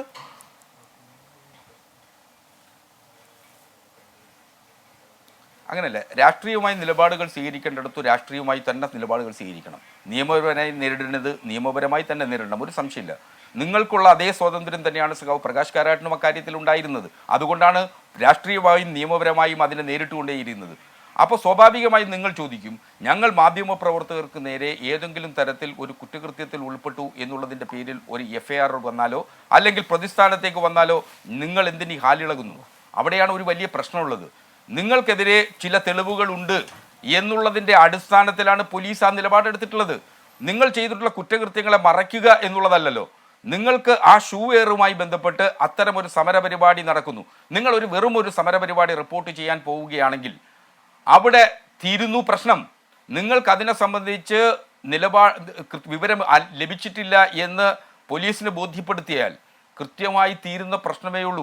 ആ റിപ്പോർട്ടിൽ കൃത്യമായി നിങ്ങൾക്കെതിരെ തെളിവില്ലെന്ന് പറഞ്ഞ് മറ്റൊരു റിപ്പോർട്ട് കോടതിയിൽ കൊടുക്കുന്ന ഘട്ടത്തിൽ പ്രതിസ്ഥാനത്തു നിന്ന് മാറും. പക്ഷെ നിങ്ങളുടെ ആശങ്ക വർദ്ധിപ്പിക്കുന്നത്, നിങ്ങളുടെ നെഞ്ചെടുപ്പ് കൂട്ടുന്നത് ഒരു പ്രതിപട്ടികയിൽ പേര് കിട്ടിയാൽ ഉടനെ ആശങ്ക വരുന്നു, ഉടനെ കുറ്റവാളിയാവുന്നു. നിങ്ങളുടെയൊക്കെ നിലപാടില്ലേ? അത് ഞങ്ങൾക്കും കൂടെ താന്നേ.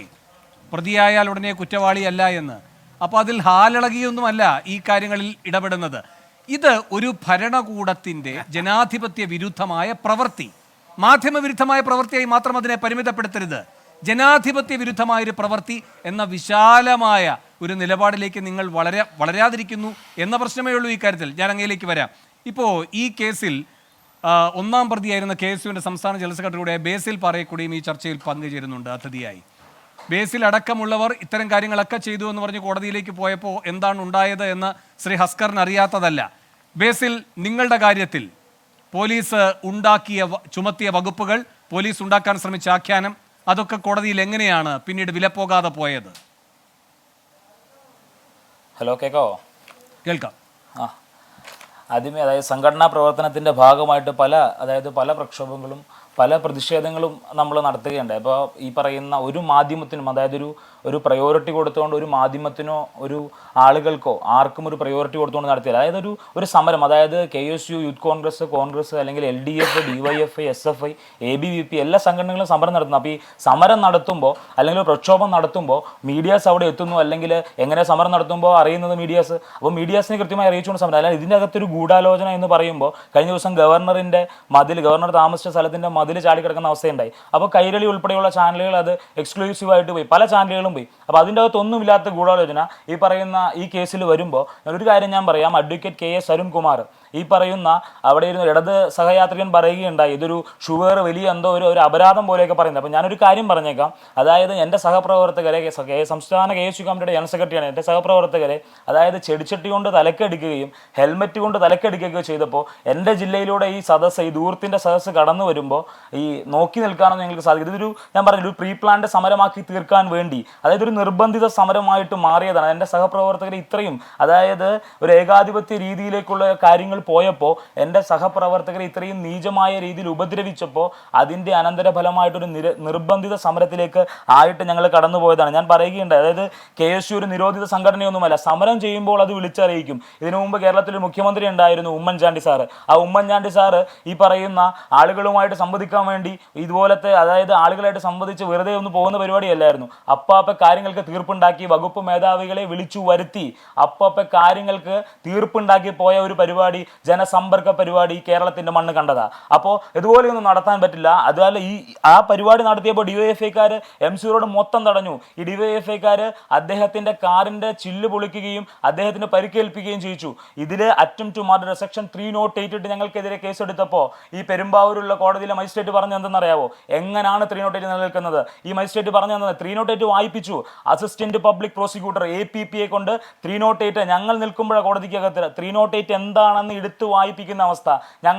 എൻ്റെ സഹപ്രവർത്തകർ എൻ്റെ കൂടെ ഉണ്ടായിരുന്ന ഇവർ ഈ പറയുന്ന വലിയ കൃത്യം ചെയ്തു എന്ന് പറയുന്നത്, അതായത് BJP അദ്വാനിക്കെതിരെ ഷൂസ് എറിഞ്ഞിട്ടുണ്ട്, ജോർജ് ബുഷിനെതിരെ ഷൂസ് എറിഞ്ഞിട്ടുണ്ട്. ഇത് സ്വാഭാവികമായിട്ടും സാധാരണക്കാരന് ജീവിക്കാൻ പറ്റാത്തൊരു സാഹചര്യവുമായിട്ട് ഇന്ന് കേരളത്തിലെ ജനത മുന്നോട്ട് പോകുമ്പോൾ ഇങ്ങനെയൊരു പ്രക്ഷോഭം അല്ലെങ്കിൽ പ്രതിഷേധം ഉണ്ടായപ്പോൾ ഒരു കാര്യം ഞാൻ പറയട്ടെ, ഈ പറയുന്ന എൻ്റെ കൂടെ ഉണ്ടായിരുന്ന സഹപ്രവർത്തകർ DYFന്റെ ഗൂഡ്സ് അല്ലെങ്കിൽ ഈ പറയുന്ന ഗുണ്ടകൾ, ഒരു പറ്റം ഗുണ്ടകളെ ഈ പറയുന്ന പുറകിൽ വരുന്ന സിയാമിന്റെ കമാൻഡോസ് എന്ന് പറയും തിരിച്ചറിയാൻ പറ്റും ഞങ്ങൾക്ക്. ഞങ്ങൾ പറഞ്ഞു, ഞങ്ങൾ കൊടുത്തു. അതായത് ഈ പറയുന്ന പിറ്റേ ദിവസം കോടതിയിൽ ഞങ്ങളുടെ പ്രൊസീഡ് ചെയ്തപ്പോൾ ഞങ്ങൾ കൊടുത്തു. ഈ പറയുന്ന ഇത്രയും പേരാണ് ഞങ്ങൾ, ഇത്രയും പേര് കണ്ടാൽ അറിയാവുന്ന ഇത്രയും പേർ ചേർന്നാണ് ഞങ്ങളെ മർദ്ദിച്ചതെന്ന് പറഞ്ഞു. അവർക്കെതിരെ ഒരു കേസ് എടുക്കാൻ ഇനി കേസ് എടുക്കുമായിരിക്കും നവകേരള സദസ്സ് കഴിയുമ്പോൾ. അവരെ കണ്ടാൽ തിരിച്ചറിഞ്ഞു. അടിച്ചു എന്ന് പറഞ്ഞാൽ വെറുതെ അടിയല്ല. പ്രക്ഷോഭം ഉണ്ടാകുമ്പോൾ കഴിഞ്ഞ ദിവസം SFIയുടെ സംസ്ഥാന സെക്രട്ടറി PM മാർഷോയെ തലോടിക്കൊണ്ട് പോകുന്നത് ഞങ്ങൾ കണ്ടു. ഉണ്ണിബാബ വാ പോ എന്ന് പറഞ്ഞുകൊണ്ട് തലോടിക്കൊണ്ട് പോകുന്നത് കണ്ടു. അപ്പോൾ ഒരു കാര്യം പറയാം, എൻ്റെ കൂടെ സഹപ്രവർത്തകന്റെ മുഖത്ത് കല്ല് വെച്ചെറിയുക, തോക്കുകൊണ്ട് അതായത് അടിവയറ്റിൽ തോക്കുകൊണ്ട് കുത്തുന്ന അവസ്ഥ. മജിസ്ട്രേറ്റ് ചോദിച്ചു, എവിടെയാണ് ഈ ഉപദ്രവിച്ച CMന്റെ കമാൻഡോസ് എവിടെന്ന് ചോദിച്ചു. അപ്പോൾ പറയാൻ ഉത്തരമില്ലെന്ന് മാത്രമല്ല, ഞങ്ങളെ മെഡിക്കലിന് ഹാജരാക്കാൻ പോലും ഹാജരാക്കിയത് പാതിരാത്രി. പോലീസിന്റെ ഒത്തുകളി, അതായത് മെഡിക്കലിന് ഹാജരാക്കിയത് പാതിരാത്രി 12 മണിക്കാണ്. അപ്പോൾ പോലീസ് കൃത്യമായിട്ടുള്ള ഇതൊരു എന്താ പറയുക, പോലീസിന്റെ വെൽ പ്ലാൻഡ് ആണ്. പിന്നെ ഈ CPMന്റെ അഡ്വക്കേറ്റ് വക്കീലാണെന്നാണ് പറയുന്നത് അഡ്വക്കേറ്റ് K അരുൺകുമാറിന്റെ അടുത്ത് ഞാനൊരു കാര്യം പറയാം. അഡ്വക്കേറ്റ് അരുൺകുമാറിന്റെ പിറ്റേ ദിവസത്തെ ഒരു പറയുന്ന ഇൻസ്റ്റാഗ്രാമിലും അദ്ദേഹം ഫേസ്ബുക്കിലിട്ട് ഒരു പോസ്റ്റ് ഉണ്ട്. ആ പോസ്റ്റ് ഞാൻ കാണുകയുണ്ടായി. അതായത് നവകേരള ബസ് തകർക്കാൻ ബസ്സിന് നേരെ ഷൂ എറിഞ്ഞ പ്രതി ബേസിൽ വർഗീസും പ്രമുഖ ചാനൽ പ്രവർത്തകയും തമ്മിൽ നിരവധി ഗൂഢാലോചന, വാട്സപ്പ് ചാറ്റിംഗ്. ഇതാണ് ആ പോസ്റ്റ്. ഈ പറയുന്ന അരുൺകുമാറിനെ ഞാൻ വെല്ലുവിളിക്കുക, അദ്ദേഹം ആ ചാറ്റിംഗ് ഒന്ന് കാണിച്ചു തന്നാൽ ഞാനൊരു രാഷ്ട്രീയ പ്രവർത്തനം നിർത്താം. ഞാൻ വിചാരിച്ചത് അരുൺകുമാർ ഉണ്ടായിരിക്കും വിചാരിച്ച ചർച്ചയ്ക്ക്. അപ്പോൾ അഡ്വക്കേറ്റ് KS അരുൺകുമാറിനോട് ഞാൻ പറയുകയാണ്, ഈ പറയുന്ന ബേസിൽ പാറേക്കുടി എന്ന് പറയുന്ന ഞാനും ഈ പറയുന്ന ചാനൽ പ്രവർത്തകനും തമ്മിലുള്ള വാട്സപ്പ് ചാറ്റിംഗ് കാണിക്കുകയാണ്. ഞാൻ എൻ്റെ പണി നിർത്തി വീട്ടിൽ പൊക്കോളാം. അപ്പോൾ അതുകൊണ്ട് വെറുതെ ഇല്ലാത്ത കാര്യങ്ങൾ ഉണ്ടാക്കിക്കൊണ്ട് കൈരളി ചാനൽ എന്ന് പറയുന്ന ചാനലിലേക്ക് ഉപയോഗിച്ചുകൊണ്ട് ഇല്ലാത്ത കാര്യങ്ങൾ ഉണ്ടാക്കിക്കൊണ്ട് അങ്ങനത്തെ വിരട്ടലും വിലപേശലും ഒന്നും വേണ്ട അരുൺകുമാറെ. അക്കാര്യം പ്രത്യേകം ഓർമ്മപ്പെടുത്തുകയാണ്. പിന്നെ ഇന്നിപ്പോൾ അരുൺകുമാർ ഒരു പോസ്റ്റ് ഇട്ടു, ഇടത് സഹയാത്രികൻ ഇവിടെ ഇരുന്ന് പറയുകയുണ്ട്. അതുകൊണ്ട് ഞാനിത് എടുത്തു പറയുന്നതാണ്. ഒന്നാം പ്രതി ബേസിലുമായി അതായത് 20ഓളം ഫോൺ കോൾ, എല്ലാ പ്രതികളുമായി കോൺഫറൻസ് കോൾ, പ്രതികളുമായി നിരവധി ഫോൺ ചാറ്റുകൾ = 120B IPC.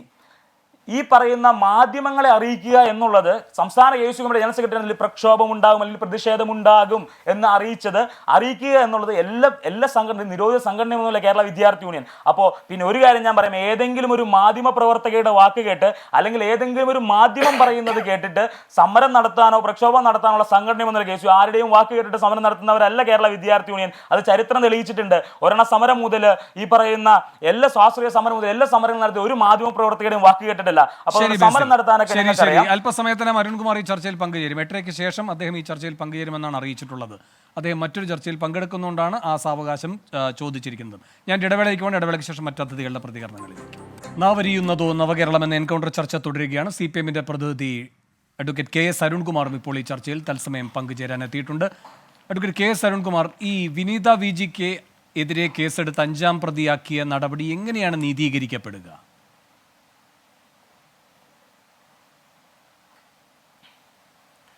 ഇവിടെ ഏതെങ്കിലും തരത്തിലുള്ള വാർത്ത റിപ്പോർട്ട് ചെയ്യാൻ റിപ്പോർട്ടർമാർ ബന്ധപ്പെടുന്നതും ഇടപെടുന്നതുമൊന്നും ഒരു തെറ്റുമില്ല.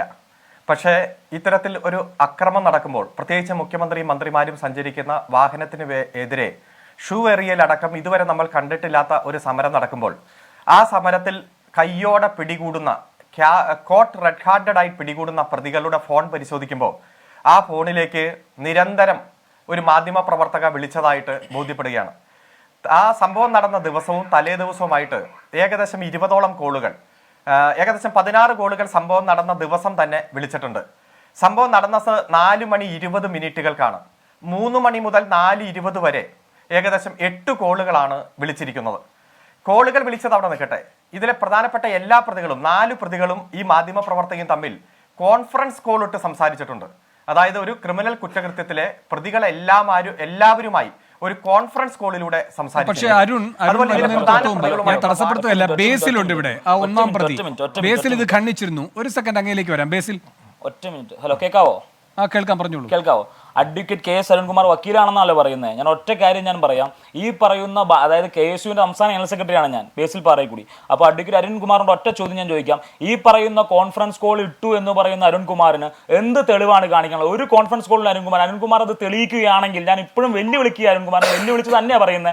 എവിടെ നിന്ന് കിട്ടി? കണ്ട ഈ പറയുന്ന CPM-ന്റെയും DYFIയുടെയും SFIയുടെയും ഓഫീസിൽ നിന്ന് കിട്ടുന്ന ഇൻഫർമേഷൻ അല്ല പറയേണ്ടത്. പൊതുസമൂഹത്തിനോട് കൃത്യമായിട്ട് അങ്ങനെ ഒരു തെളിവ് ഞാൻ പറഞ്ഞില്ല. അങ്ങനെ അദ്ദേഹം പറയട്ടെ.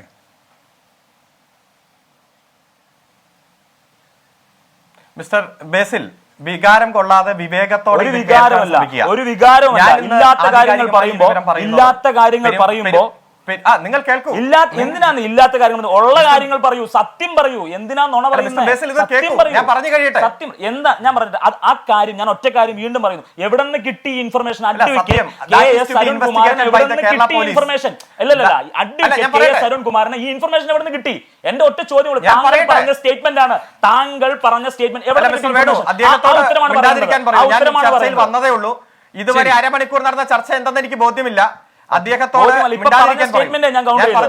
പറഞ്ഞ സ്റ്റേറ്റ്മെന്റ് ആണ്. ഈ പ്രതികളെല്ലാവരും കോൺഫറൻസ് കോൾ ഉണ്ടായിരുന്നു എന്ന് അഡ്വക്കേറ്റ് കെ എസ് അരുൺകുമാർ പറഞ്ഞു. അതിന്റെ ഉത്തരം പറയൂ.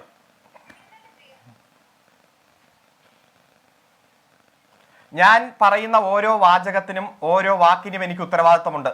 ഏതെങ്കിലും തരത്തിൽ നുണ പറയാൻ ഞാൻ ഈ ചർച്ചയിൽ വന്നിരിക്കില്ല. ബഹുമാനപ്പെട്ട പെരുമ്പാവൂർ JFCM കോടതിയിൽ ഇന്ന് പോലീസ് സമർപ്പിച്ചിരിക്കുന്ന അധിക റിപ്പോർട്ട്, അതായത് അവിടെ പെൻഡിംഗ് നിൽക്കുന്ന മുഖ്യമന്ത്രിയുടെ വാഹന വ്യൂഹത്തിനെതിരെ ഷൂ എറിഞ്ഞ കേസുമായി ബന്ധപ്പെട്ടുകൊണ്ടുള്ള FIR-ൽ ഒരു പ്രതിയെ കൂട്ടിച്ചേർത്തുകൊണ്ടുള്ള അധിക റിപ്പോർട്ടാണ് ഫയൽ ചെയ്തിരിക്കുന്നത്. ആ അധിക റിപ്പോർട്ടിന് ആധികാരികമായിട്ടുള്ള വിവരങ്ങളാണ് ഞാൻ പറഞ്ഞത്.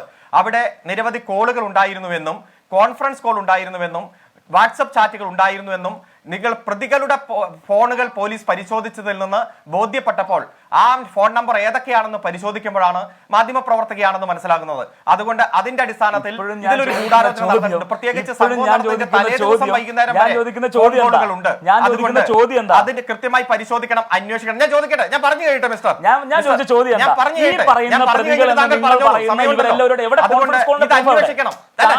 അന്വേഷിക്കണം. പിന്നെ താങ്കൾ എന്താണ് സ്റ്റേറ്റ്മെന്റ് പറഞ്ഞത്? അറിയില്ലെങ്കിൽ പറയരുത്.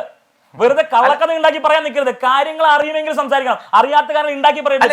ഞാനൊരു കാര്യം പറയട്ടെ. താങ്കൾ പിറ്റേ ദിവസം ഒരു മിനിറ്റ് താങ്കൾ പിറ്റേ ദിവസം ഈ സംഭവം നടന്നതിന്റെ പിറ്റേ ദിവസം അഡ്വക്കേറ്റ് ഈ പറയുന്ന KS അരുൺകുമാരുടെ ഒരു പോസ്റ്റ് ഉണ്ട്. ഞാൻ കാണിച്ചു തരാം. അഡ്വക്കേറ്റ് KS അരുൺകുമാരുടെ ഒരു പോസ്റ്റ് ഉണ്ട്. എന്താണെന്ന് അറിയോ പോസ്റ്റ്? ഈ ഡിസംബർ 11 ഇട്ടൊരു പോസ്റ്റ് ഉണ്ട്. നവകേരള ബസ് തകർക്കാൻ ബസ്സിന് നേരെ ഷൂ എറിഞ്ഞ പ്രതി ബേസിൽ വർഗീസും പ്രമുഖ ചാനൽ പ്രവർത്തകയും തമ്മിൽ നിരവധി ഗൂഢാലോചന. WhatsApp chatting. എവിടെ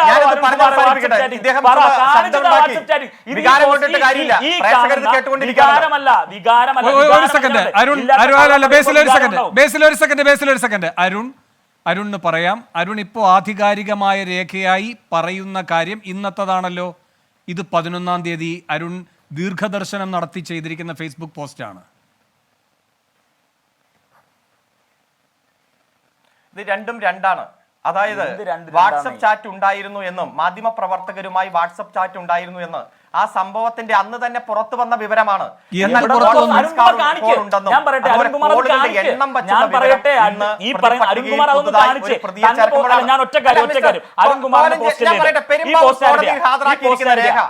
പെരുമ്പാവൂർ കോടതിയിലേക്ക് പിന്നെ പോകാം. പെരുമ്പാവൂർ കോടതിയിലേക്ക് പിന്നെ പോകാം. 11-ാം തീയതി വാട്സാപ്പ് ചാറ്റ് നടന്നു എന്ന വിവരം, അല്ല ഒരു സെക്കൻഡ് ബേസിൽ 11-ാം തീയതി വാട്സാപ്പ് ചാറ്റ് അടക്കം നടന്നുവെന്ന വിവരം അരുൺകുമാറിന് എവിടെ നിന്ന് കിട്ടി? അതിന്റെ ആധികാരികത എത്ര?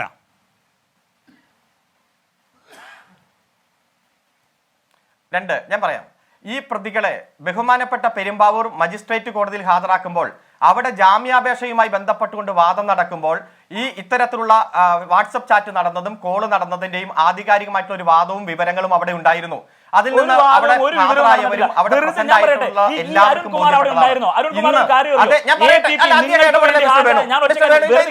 മര്യാദകളാണത്. ഞാൻ പറയട്ടെ ഇത് എന്ത് അലമ്പാണ് കാണിക്കുന്നത്? അരുൺ ബേസിലിന് വികാരമുണ്ടാകും. പിന്നെ ഒരു സ്വാഭാവികമായിട്ടുള്ള പ്രതിഷേധം ചെയ്യുമ്പോൾ നിങ്ങൾക്ക് മാത്രമേ വികാരമുണ്ടാകൂ. അങ്ങനെയുണ്ടോ? കേരളത്തിലുണ്ടാ? നിങ്ങൾക്ക് മാത്രമേ വികാരമുണ്ടാകൂ. അരുൺകുമാർ കണിയാനല്ല, അങ്ങനെയല്ല. അല്ല പ്രതിയായ താങ്കളെ സംബന്ധിച്ചിടത്തോളം ഈ കേസിന്റെ വസ്തുതകൾ മനസ്സിലാക്കുമ്പോൾ ബുദ്ധിമുട്ടുണ്ടാകും. ഞങ്ങളും ഇത്തരം കേസുകളിലൊക്കെ പെട്ട് വന്നവരാണ്. ഇത്തരം കരിങ്കൊടി കാണിച്ചിട്ടുണ്ട്, തല്ലുകൊണ്ടിട്ടുണ്ട്, ജയിലിൽ പോയിട്ടുണ്ട്. അതിന് ഈ ഒച്ചപ്പാടും ബഹളം കാണിച്ചിട്ടാണ് ആ കാര്യം. ഫിലിം ഫെസ്റ്റിവല് അങ്ങ് പോലീസ് കണ്ടെത്തിയ കാര്യം, പെരുമ്പാവൂർ മജിസ്ട്രേറ്റ് കോടതിയുടെ പരിഗണനയിലിരിക്കുന്ന കാര്യം നമുക്ക് ഇവിടെ ഒന്ന് ചർച്ച ചെയ്യാൻ പറ്റും. ആ പോസ്റ്റ് എന്താണെന്ന് അറിയാവോ? മുഖ്യമന്ത്രിയും മന്ത്രിമാരും സഞ്ചരിച്ച ബസ്സിന് നേരെ ഷൂ എറിഞ്ഞ യൂത്ത് കോൺഗ്രസ് നേതാവായ ബേസിലിനെയും കൂട്ടാളികളെയും തിരുവനന്തപുരത്ത് നിന്ന് ജനങ്ങൾ ആട്ടി ഓടിച്ചെന്ന് PMR ഷോയും ഈ പറയുന്ന നിങ്ങളുടെ IP വരുവാണോ ജനങ്ങള്? അപ്പൊ അതുകൊണ്ട് അതൊന്നും വേണ്ട. രോക്ഷം കൊള്ളുന്ന എന്തുകൊണ്ടാണെന്ന് അറിയാവോ? ഈ അവസ്ഥ തനിക്ക് വരണം.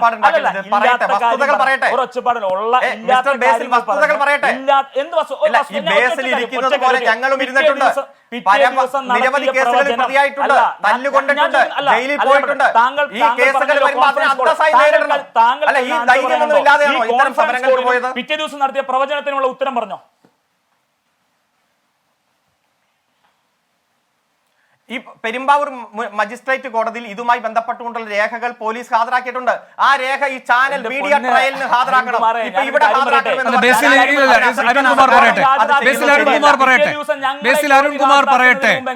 ശരി, ബേസിൽ അരുൺകുമാർ പറയട്ടെ.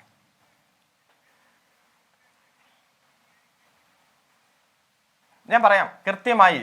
ഇന്ന് പെരുമ്പാവൂർ മജിസ്ട്രേറ്റ് കോടതിയിൽ പ്രതിപട്ടികയിൽ ഒരാളെ കൂടി കൂട്ടിച്ചേർക്കാൻ ഹാജരാക്കിയിരിക്കുന്ന അപേക്ഷ, ആ അപേക്ഷയുമായി ബന്ധപ്പെട്ടുകൊണ്ട് എല്ലാ ആധികാരികമായിട്ടുള്ള വിവരങ്ങളുണ്ട്. ആ വിവരങ്ങൾ ഇപ്പോൾ കോൺഫറൻസ് കോൾ ഉണ്ട് എന്നതിന്റെ വിവരം എങ്ങനെ ചാനൽ ചർച്ചയിൽ കൊണ്ടുവന്ന് കാണിക്കാൻ പറ്റും? അത് പോലീസ് കണ്ടെത്തിയിരിക്കുന്ന വിവരമാണ്. ഇതിൽ ഏതെങ്കിലും കാര്യങ്ങൾ തെറ്റാണെങ്കിൽ നിങ്ങൾക്ക് തെളിയിക്കാനുള്ള ബാധ്യതകളുണ്ടല്ലോ, നിങ്ങൾക്ക് അതിനുള്ള അവസരങ്ങളുണ്ടല്ലോ. ഏതെങ്കിലും ഇപ്പോൾ ഈ അടുത്തതായി സമൻസ് വരുന്ന പ്രതി ആരാണോ അവർക്കും ഇതിൻ്റെതായിട്ടുള്ള അവരുടെ വേർഷൻ അവതരിപ്പിക്കാനുള്ള അവസരമുണ്ട്. പോലീസ് കണ്ടെത്തിയിരിക്കുന്ന വിവരങ്ങൾ താങ്കളുടെ ഫോണിൽ നിന്നാണ്. താങ്കളുടെ ഫോണിൽ നിന്ന് കണ്ടെത്തിയ വിവരങ്ങൾ ചാനൽ ചർച്ചയിൽ വന്ന് നിങ്ങൾ ഇപ്പൊ കാണിക്കുക എന്ന് പറഞ്ഞാൽ നമുക്ക് കാണിക്കാൻ പറ്റുമോ? ഞാൻ പറഞ്ഞല്ലോ 3 കാര്യങ്ങൾ. ഇത്ര എണ്ണം കോളുകൾ, ഒരു കോൺഫറൻസ് കോള്, അതിൽ എല്ലാ പ്രതികളും കോൺഫറൻസ് കോളിലുണ്ട്. അതുപോലെ തന്നെ ചാറ്റിംഗ് ഉണ്ട്. ആ ചാറ്റിംഗ് പ്രധാനപ്പെട്ട പ്രതിയായ താങ്കളുമായിട്ടാണ്. ഈ വിവരങ്ങളാണ് പോലീസ് കണ്ടെത്തിയത്. അതുകൊണ്ടാണ് പ്രതിപട്ടികയിൽ ഒരാൾ ഉൾപ്പെടുത്തിയത്. ഈ പറയുന്ന അഡ്വക്കേറ്റ് അരുൺകുമാർ എന്നാ പറഞ്ഞേ? വാട്സ്ആപ്പ് ചാറ്റിംഗ് ഉണ്ടെന്ന് അരുൺകുമാർ പറഞ്ഞു തന്നാ? ഞങ്ങളെ ഈ സംഭവം നടക്കുന്നതിന്റെ പിറ്റേ ദിവസം 13-ാം തീയതി പറഞ്ഞു. കോടതിയിൽ ഞങ്ങൾ ഹാജരാക്കുന്നതിന് മുമ്പ് പറഞ്ഞു. എവിടെ നിന്ന് കിട്ടി അരുൺകുമാറിന് വാട്സ്ആപ്പ് ചാറ്റിംഗ് ഉണ്ടെന്ന് അരുൺകുമാർ ഇട്ടതെന്നാ? ഇന്നല്ലല്ലോ അരുൺകുമാർ പോസ്റ്റ് ഇട്ടത്, ഡിസംബർ 13-ാം തീയതി ഇട്ട പോസ്റ്റാ. എവിടെ നിന്ന് കിട്ടി? പറ, എവിടെ നിന്ന് കിട്ടി? അരുൺകുമാർ അതിനൊന്ന് ഉത്തരം പറഞ്ഞു കേക്കട്ടെ. പറ, ഉത്തരം പറ. വാട്സപ്പ് ചാറ്റ് നിങ്ങളെ പോലീസ് പിടിച്ചപ്പോൾ തന്നെ നിങ്ങളുടെ പോലീസ് നിങ്ങളുടെ ഫോൺ കൈപ്പിടിയിൽ ഒതുക്കുകയും ഫോൺ പരിശോധിക്കുകയും APP അടക്കം ആ കോടതിയുടെ വാദത്തിന്റെ ഭാഗമായി ഉന്നയിച്ച കാര്യങ്ങൾ തന്നെയാണ്. ഇതിൽ ഏതെങ്കിലും കാര്യങ്ങൾ തെറ്റാണെങ്കിൽ പോയി ചോദിക്കുക. അത് ആദ്യം APP പറഞ്ഞു തരും. സെക്ഷൻ 308 എന്താണെന്ന് മജിസ്ട്രേറ്റ് എടുത്ത് വായിപ്പിച്ചു. ചരിത്രത്തിൽ ആദ്യമായിട്ട്. കാരണം എന്താ? ഒരു ഷൂ എറിഞ്ഞാൽ ആ പോകുന്ന ദൂർത്തിന്റെ സദസ്സ്, നവകേരള സദസ്സല്ലത്, ആ ദൂർത്തിന്റെ സദസ്സിലിരിക്കുന്ന മുഖ്യമന്ത്രിക്ക് എന്ത് പറ്റുമെന്നാ പറയുന്നത്? പുറത്തുനിന്ന് ഒരു ചെറിയ റബ്ബർ ഷൂ എറിഞ്ഞാൽ എന്താ പറ്റുന്നത്? കഥയൊന്നും നിങ്ങൾ പറയണ്ട.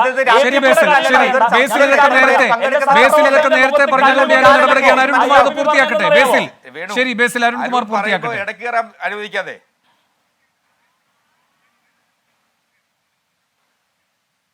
അപ്പൊ അതുകൊണ്ട് പോലീസ് ബന്ധപ്പെട്ട ഇൻവെസ്റ്റിഗേഷൻ നടത്തി, ഫോൺ പരിശോധന നടത്തി, കോൾ ഡീറ്റെയിലുകൾ പരിശോധിച്ച്, ആ ഓരോ കോളിന്റെയും ഡ്യൂറേഷൻ കൃത്യമായി പരിശോധിച്ച്, കോൺഫറൻസ് കോളിന്റെയും ഡ്യൂറേഷൻ പരിശോധിച്ച്, ചാറ്റുകളും പരിശോധിച്ചതിന് ശേഷമാണ് പ്രതി പട്ടികയിൽ ഒരു അഡീഷൻ വരുത്തിയിരിക്കുന്നത്. അതുകൊണ്ട് തന്നെ ബന്ധപ്പെട്ട കക്ഷികൾക്ക് 41A നോട്ടീസ് പോകും, സമൻസ് വരും, മറ്റു കാര്യങ്ങളെല്ലാം കോടതിയിൽ തെളിയിക്കാവുന്നതാണ്. ഇത് പെരുമ്പാവൂർ മജിസ്ട്രേറ്റ് കോടതിയിൽ ഫയൽ ചെയ്തിരിക്കുന്ന അധിക പട്ടികയുമായി ബന്ധപ്പെട്ട കാര്യമാണ് ഞാൻ സൂചിപ്പിച്ചത്. ശരി, ഞാൻ ഒരു ഇടവേളയിൽ കൂടി പോകണം. ഇടവേളയ്ക്ക് ശേഷം കാരശ്ശേരി മാഷിന്റെ പ്രതികരണത്തിലേക്ക്. എൻകൗണ്ടർ അവസാന ഘട്ടത്തിലേക്ക് കാരശ്ശേരി മാഷിലേക്ക് പോകുന്നതിന് തൊട്ടു മുമ്പ് ഇപ്പോൾ രാഷ്ട്രീയ നിരീക്ഷകൻ ദാമോദർ പ്രസാദ് ടെലിഫോൺ ലൈനിലുണ്ട് ഈ വിഷയത്തിൽ പ്രതികരിക്കാൻ. ദാമോദർ പ്രസാദ്, ഈ വിനിത വിജിക്കെതിരായ കേസെടുത്ത നടപടിയെ താങ്കൾ എങ്ങനെയാണ് കാണുന്നത്? വേണു, ആദ്യമായി ഞാൻ വിനിത വിജിക്ക് 24 ചാനലിലും എന്റെ ഐക്യദാർഢ്യം അറിയിക്കട്ടെ. രണ്ടാമതായിട്ട് നമ്മൾ മനസ്സിലാക്കേണ്ട കാരണം ഇതിന്റെ ഒരു അപകടകരമായ വശം എന്ന് പറയുന്നത് ഒരു പ്രത്യേകമായ പ്രീ സെൻസർഷിപ്പിലേക്ക് പോവാണ്. അത് അപ്രഖ്യാപിത അടിയന്തരാവസ്ഥ എന്നൊക്കെ വിളിക്കുന്ന പോലെ പ്രീ സെൻസർഷിപ്പാണ്. അതായത് തൊഴിലെടുത്ത് പ്രവർത്തിക്കുന്ന മാധ്യമപ്രവർത്തകർ ഈ കോൺസ്പിറസി കേസിൽ കൊടുക്കുന്ന വഴി അതൊരു വലിയ സന്ദേശമാണ് എല്ലാ മാധ്യമപ്രവർത്തകർക്കും കൊടുക്കുക. അപ്പൊ ഇതുപോലുള്ള പ്രൊട്ടസ്റ്റുകൾ ഒരു മുമ്പ് നമ്മൾ കണ്ടതാണ് അഖിലാന്തമാരുടെ കാര്യത്തിൽ. അത്തരം പ്രൊട്ടസ്റ്റുകൾ അവർ പോയി അത് കവർ ചെയ്യാനും റിപ്പോർട്ട് ചെയ്യാൻ വിമുഖപ്പെടും. അങ്ങനെ തരത്തിൽ അവർ പ്രീ സെൻസർഷിപ്പ് അടിച്ചേൽപ്പിക്കാൻ ഇത് മാത്രം ഒരു പോസ്റ്റ് ട്രൂത്ത് സിറ്റുവേഷൻ ആണ്. ഇതെന്തൊരു പാർട്ടി സ്റ്റേറ്റ് ആണോ? ഇതെന്താ പോലീസ് സ്റ്റേറ്റ് ആണോ? ഇങ്ങനെ രീതിയിൽ കൂടാതെ മാധ്യമപ്രവർത്തകരെ കൂടി ചേർക്കാൻ എവിഡൻസ് ഇല്ലാത്ത എവിഡൻസ് ഉണ്ടാക്കുമെന്ന് പറയാ, അത് തെളിയിക്കപ്പെടട്ടെ. പക്ഷേ അതിന്റെ പുറത്തൊരു നരേറ്റീവ് ഉണ്ടാക്കുകയാണ്. ഇത്തരം ഒരു പ്രീ സെൻസർഷിപ്പ് ജനാധിപത്യത്തിന് ഹാനികരാണ്. ഇത് മാധ്യമപ്രവർത്തനം മാത്രമല്ല ഡെമോക്രസി അനുസരണം ഇത് ഭീതിപ്പെടുത്തുന്ന കാര്യമാണെന്ന് എനിക്ക് എന്റെ അഭിപ്രായം. വളരെ നന്ദി ദാമോദർ പ്രതികരിച്ചതിനും ഐക്യദാർഢ്യം പ്രഖ്യാപിച്ചതിനും. കാരശ്ശേരി മാഷേ, ഇവിടെ ഹസ്കർ ആയാലും അരുൺകുമാർ ആയാലും ഒക്കെ പറയുന്നൊരു കാര്യമില്ലേ, എന്തിനാണ് ഇങ്ങനെ പേടിക്കേണ്ട കാര്യം? അങ്ങ് നേരിട്ടാൽ പോരെ, ഞങ്ങൾ സമരം ചെയ്തപ്പോൾ ഞങ്ങൾ ധൈര്യത്തോടെ നിന്നില്ലേ, ഇങ്ങനെയാണ് പറയുന്നത്. അവിടെ സംഘടിത ശക്തികളെന്ന നിലയിലുള്ള ഒരു വിഭാഗമാണ് ഇവരൊക്കെ. മാധ്യമപ്രവർത്തനത്തിന് ഭാഗ്യമോ ദൗർഭാഗ്യമോ എന്തായാലും പ്രത്യേകമായൊരു പ്രിവിലേജ് ഇല്ല. ഇപ്പോൾ അങ്ങേക്കും അറിയുന്നത് പോലെ അങ്ങേക്കുള്ള അതേ അഭിപ്രായ സ്വാതന്ത്ര്യം മാത്രമാണ് മാധ്യമപ്രവർത്തകർക്കും ഉള്ളത്. പക്ഷേ എന്നാൽ സമൂഹം ബലപ്പെടുത്തി കൊടുത്തിരിക്കുന്ന ഒരു മേഖലയാണ് മാധ്യമപ്രവർത്തനത്തിന് കിട്ടുന്ന ഒരു പ്രത്യേകമായ പരിരക്ഷ. അത് സമൂഹത്തിൻ്റെ ബാധ്യതയാണ്, സമൂഹം ഉറപ്പുവരുത്തുന്നതാണത്. അതിൽ നിന്ന് തരാതരം പോലെ പിൻവാങ്ങുകയാണെങ്കിൽ മാധ്യമപ്രവർത്തനം വലിയ ഭീഷണി നേരിടും. നിങ്ങൾക്കെതിരെ കേസെടുത്തില്ലേ, നെഞ്ചുറപ്പോടെ നേരിട്ടുകൂടെ എന്ന് അവനവൻ്റെ ഉത്തരവാദിത്തം ഭംഗിയായി മറന്നുകൊണ്ട് ഒരു എതിർപക്ഷമായി ഇതിനെ കാണുന്ന നിലപാട് എന്ന് പറയുന്നത് ഈ ചർച്ചയിൽ ഗുണം ചെയ്തേക്കും. പക്ഷേ പൊതുവിൽ സമൂഹത്തിൻ്റെ മുന്നോട്ടുള്ള പോക്കിന് അത് ഗുണം ചെയ്യില്ലല്ലോ. ഹസ്കറും അരുൺകുമാറും എല്ലാം മറക്കുന്നത് അവിടെ ആ കാര്യമല്ലേ. ഇവിടെ ഇപ്പോൾ ഈ ന്യൂസ് ക്ലിക്കുമായി ബന്ധപ്പെട്ട കാര്യമുണ്ടല്ലോ, ആ കൂട്ടരെ പിടിച്ച് അകത്തിട്ടിരിക്കുകയാണ്. ഏതെങ്കിലും തരത്തിൽ നീതീകരിക്കാൻ കഴിയുമോ? കുറേ ഇമെയിലുകൾ കാണിക്കുന്നുണ്ട്. ഇപ്പോൾ വാട്സാപ്പ് ചാറ്റിൻ്റെ മഹാത്മ്യം പറയുന്നത് പോലെ ED, നമുക്കത് ന്യായീകരിക്കാൻ കഴിയുമോ? കാരാട്ടും ഈ പറയുന്ന റോയി നെവിൽ സിംഗുമായി ഈ പറയുന്ന ഇമെയിൽ ചാറ്റ് നടത്തി എന്ന് പറയുന്നത് കൊണ്ട് കാരാട്ട് ദേശദ്രോഹിയാകുന്നുണ്ടോ? ഇതിൻ്റെ ഭാഗമായി ഈ പറയുന്ന യെച്ചൂരിയുടെ വീട്ടിൽ പോയി റെയ്ഡ് നടത്തിയ നടപടിയെ ന്യായീകരിക്കാൻ കഴിയുമോ? ഇതൊക്കെ തെളിവുകളുണ്ടെന്ന് പറഞ്ഞുകൊണ്ട് ഇവർ ചെയ്യുന്നതാണ്. അപ്പോൾ ആ കാര്യത്തിലൊക്കെ ഒരു നിലപാട്. ഈ വിഷയം വരുമ്പോൾ പോലീസ് അല്ലെങ്കിൽ ഈ പറയുന്ന പോലീസിൻ്റെ APP പറഞ്ഞ കാര്യങ്ങളെല്ലാം മഹത്വചനം. ഈ സമീപനം എങ്ങനെയാണ് പക്ഷപാതപരമല്ല, പ്രീ സെൻസർഷിപ്പ് അല്ല എന്ന് വരുത്താൻ കഴിയുക? വേണു, ഇതിപ്പോൾ മോദി ഗവൺമെൻറ് മാധ്യമങ്ങളോട് എന്ത് ചെയ്യുന്നതിനും CPM എതിരാണ്. CPM മാധ്യമങ്ങളോട് എന്ത് ചെയ്താലും അത് ജനാധിപത്യ പ്രവർത്തനമാണ്. ഒരു ഉദാഹരണം ഞാൻ പറയാം. ഇവിടെ ഇപ്പോൾ മാധ്യമപ്രവർത്തകരുടെ കൂട്ടത്തിൽ പിണറായി ഗവൺമെൻറ് 2016 വന്നതിന് ശേഷം ഏറ്റവും അധികം പീഡിപ്പിക്കപ്പെട്ട ആൾ എൻ്റെ കണക്കിന് വിനു പി ജോണാണ്, ഏഷ്യാനെറ്റിലെ. അദ്ദേഹത്തിൻ്റെ ചർച്ചകൾ ബഹിഷ്കരിച്ചു. അത് അവർക്ക് അവകാശമുള്ളതാണ്. നേരെ മറിച്ച് അദ്ദേഹത്തിൻ്റെ വീട്ടിലേക്ക് മാർച്ച് നടത്താനും അദ്ദേഹത്തിൻ്റെ വീട്ടിലേക്ക് പറയാനും അവിടെ പോസ്റ്റ് അദ്ദേഹത്തിനെതിരായി കള്ളക്കേസ് എടുക്കാനും അല്ല, ആ ചർച്ചയ്ക്ക് ഒരു ഹാനിയും തട്ടിയിട്ടില്ല ബഹിഷ്കരിച്ചെങ്കിലും. പിന്നെ CPM-ന്റെ പോളിറ്റ് ബ്യൂറോ മെമ്പർ മുഖത്ത് അടിക്കണമെന്ന് പറഞ്ഞാൽ CPM-ന്റെ കേന്ദ്ര കമ്മിറ്റി അംഗത്തിന്റെ മുഖത്തടിക്കണമെന്ന് പരസ്യമായി ആഹ്വാനം ചെയ്തത് മാഷ് കേട്ടില്ലായിരിക്കും. ആ ചർച്ച മാഷ് കേട്ടിട്ടുണ്ടാവില്ല. മുഖത്തടിക്കണമെന്ന് പരസ്യമായി ആഹ്വാനം ചെയ്തത്. മുഖത്തടിക്കണം എന്നല്ല പറഞ്ഞത്. ഗരീബിന്റെ മുഖത്തടിക്കണം എന്ന് വിനു പി ജോൺ പറഞ്ഞിട്ടില്ല. രാജ്യത്തിന്റെ ആഭ്യന്തരമന്ത്രിയായിരുന്നു 2009 P ചിദംബരം. ജർണയിൽ സിംഗ് ഷൂ എറിയുകയാണ്. അരുൺ ജർണയിൽ സിംഗ് ഷൂ എറിയുകയാണ്. തുടർച്ചയായി ചോദ്യങ്ങൾ ചോദിച്ച് തടസ്സപ്പെടുത്തുന്നു, അവസാനം ഷൂ എറിയുന്നു. കാരണം എന്താണ്? 84-ലെ ഈ പറയുന്ന സിഖ് കലാപവുമായി ബന്ധപ്പെട്ട് ആ സമയത്ത് 84-ലെ കാര്യമല്ല, 2009-ൽ CBI കോടതി ജഗദീഷ് ടൈറ്റ്ലറെ വെറുതെ വിടുന്നു. അപ്പോൾ തന്നെ ചിദംബരം പറഞ്ഞുകൊണ്ട് എൻ്റെ വകുപ്പല്ല അത്, അങ്ങേക്ക് തെറ്റിദ്ധാരണയാണ്, ഇത് എന്നോടല്ല ചോദിക്കേണ്ടത്, എൻ്റെ അറിവ് പ്രകാരം ഹോം മിനിസ്ട്രിയുടെ കീഴിലല്ല ഈ പറയുന്ന CBI വരുന്നത്, ഇതൊക്കെ പറയുന്നുണ്ട്. പക്ഷേ ജർണൈൽ സിംഗ് ചെരിപ്പറിയുകയാണ് ആഭ്യന്തരമന്ത്രിയുടെ നേർക്ക്. എന്താണ് ചിദംബരം എടുത്ത നിലപാട്? ഇപ്പം അങ്ങ് വിനു വി ജോൺ ഇങ്ങനെ മുഖത്തടിക്കുന്നോ എന്ന് പറഞ്ഞപ്പോൾ അങ്ങ് മൂക്കി കയറ്റേണ്ടതല്ലേ എന്ന് ചോദിക്കുന്നതുകൊണ്ട് ചോദിക്കുകയാണ്. രാജ്യത്തിന്റെ ആഭ്യന്തരമന്ത്രിയായിരുന്ന ഈ പറയുന്ന ചിദംബരം എന്താണ് പറഞ്ഞത്? അതങ്ങ് വിട്ടുകളയാം, അതൊരു വൈകാരിക പ്രകടനമാണ് എന്നാണ് പറഞ്ഞത്. അല്ല, ഒരു സെക്കൻഡ് അരുണേ, അതൊരു വൈകാരിക പ്രകടനമാണ്, അത് അങ്ങനെ വിടാമെന്ന് പറഞ്ഞു. ജർണൈൽ സിംഗും മാപ്പ് പറഞ്ഞില്ല അല്ലേ? ജർണൈൽ സിംഗും മാപ്പ് പറഞ്ഞില്ല. കാര്യം എന്താണ്? എങ്ങനെയാണോ അധികാര കേന്ദ്രം അതിനെ സമീപിച്ചത്, അത് ഒരു വിമത ശബ്ദത്തിന്റെ ശക്തി കൂട്ടുകയാണ് ചെയ്തത്. അതാകണം സമീപനം. ഇന്ന് അമിത്ഷായുടെ മേൽ അങ്ങനെ നിങ്ങൾക്ക് ആർക്കെങ്കിലും എന്തെങ്കിലും ചെയ്യാൻ കഴിയുമോ? ഇല്ലല്ലോ. ആർക്കും ആരുടെയും കാര്യത്തിൽ ചെയ്യാൻ കഴിയാത്തൊരവസ്ഥ ഉണ്ടാകുന്നു. ഭരണകൂടമാണ് ശക്തിപ്പെടുന്നത്. മാധ്യമങ്ങൾ ദുർബലമാകുന്നുവെങ്കിൽ ഭരണകൂടം ശക്തിപ്പെടുന്നുവെന്ന അപായ ഭീതിയാണ് നിങ്ങൾക്കുണ്ടാകേണ്ടത്. അല്ലാതെ അതിനകത്ത് കരഘോഷമല്ല മുഴക്കേണ്ടത്. മാഷ്ക്ക് തുടരാം. വേണു, ഇപ്പോൾ ഇവിടെ അഡ്വക്കറ്റുമാരായ ഹസ്കറും അരുൺകുമാറും പറഞ്ഞതിൽ എനിക്ക് ഏറ്റവും കഷ്ടം തോന്നുന്നൊരു കാര്യം, നിങ്ങൾക്ക് തെളിയിക്കാമല്ലോ എന്നാ. അപ്പോൾ ഈ നാട് ഭരിക്കുന്ന ആരാണ്? പോലീസും കോടതിയാണോ? പോലീസും കോടതിയാണോ? ഇപ്പോൾ വെഞ്ഞാറമൂടിൽ നേരത്തെ കരുതൽ തടങ്കലിൽ വെച്ച യൂത്ത് കോൺഗ്രസ് പ്രവർത്തകരെ പോലീസ് സ്റ്റേഷനിൽ കയറി DYFIക്കാർ അടിക്കുന്നു എന്ന് പറഞ്ഞാൽ അടിക്കാൻ സൗകര്യം ചെയ്ത് കൊടുക്കുകയാണ്. കരുതൽ തടങ്കൽ വെക്കേണ്ട കാര്യം എന്താണ്? ഇതൊരു ജനാധിപത്യ രാജ്യമല്ലേ, പ്രതിഷേധിക്കാൻ ആൾക്ക് അവകാശമുണ്ട്. അപ്പോൾ എന്നിട്ട് ആ പോലീസ് സ്റ്റേഷനിൽ കയറി അടിക്കുന്നു ആര്? DYFIക്കാർ.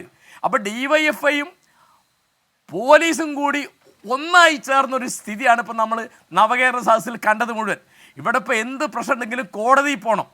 മറിയക്കുട്ടിക്ക് അമ്മയ്ക്ക് പെൻഷൻ കിട്ടിയില്ലെങ്കിലും KSRTCക്കാർക്ക് ശമ്പളം കിട്ടിയില്ലെങ്കിലും അത് ഞാനതിനൊക്കെ എതിരാണ്. മുളക് പൊടി കറച്ചെതിരെ തെറ്റാണ്, അതൊക്കെ അക്രമമാണ്, അതൊന്നും സമരമല്ല. പക്ഷേ മറിയക്കുട്ടിക്ക് സാമൂഹ്യ പെൻഷൻ കൊടുക്കാത്തതിന്റെ മറുപടിയല്ല ഇത്. ഞാൻ പറഞ്ഞിട്ടുണ്ട് ഇതുവരെ ഉത്തരം പറയാൻ അരുൺകുമാറിന് പറ്റിയോ? കണിയാൻ അരുൺകുമാറാണോ അഡ്വക്കേറ്റ് അരുൺകുമാറാണോ ചോദ്യത്തിന് ഉത്തരം പറയാൻ തനിക്ക് പറ്റിയോ? അല്ലല്ല, മാഷ് പറഞ്ഞത് പൂർത്തിയാക്കട്ടെ. അത് താങ്കൾ പോയി കണ്ടെത്തിയാൽ മതി. താങ്കൾ പോയി കണ്ടെത്തിയാൽ താങ്കൾ പറഞ്ഞ സ്റ്റേറ്റ്മെന്റ് എന്റെ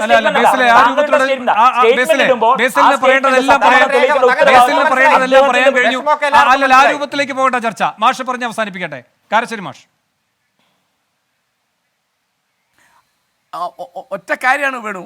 എന്നാന്ന് വിചാരിച്ചാൽ ഇവിടുത്തെ എല്ലാ കാര്യങ്ങൾക്കും കുട്ടികൾക്ക് ഉച്ചഭക്ഷണം കൊടുത്തതിൻ്റെ കാശ് കിട്ടാൻ ഹെഡ് മാസ്റ്റർമാർ കോടതിയിൽ പോകണം, സാമൂഹ്യ പെൻഷൻ കിട്ടാൻ വൃദ്ധകൾ കോടതിയിൽ പോകണം, KSRTCക്കാർക്ക് ശമ്പളം കിട്ടാനോ പെൻഷൻ കിട്ടാനോ കോടതിയിൽ പോകണം, എറണാകുളത്ത് റോട്ടിൽ മണ്ണിടണം എന്ന് പറയാൻ ഹൈക്കോടതി വേണം.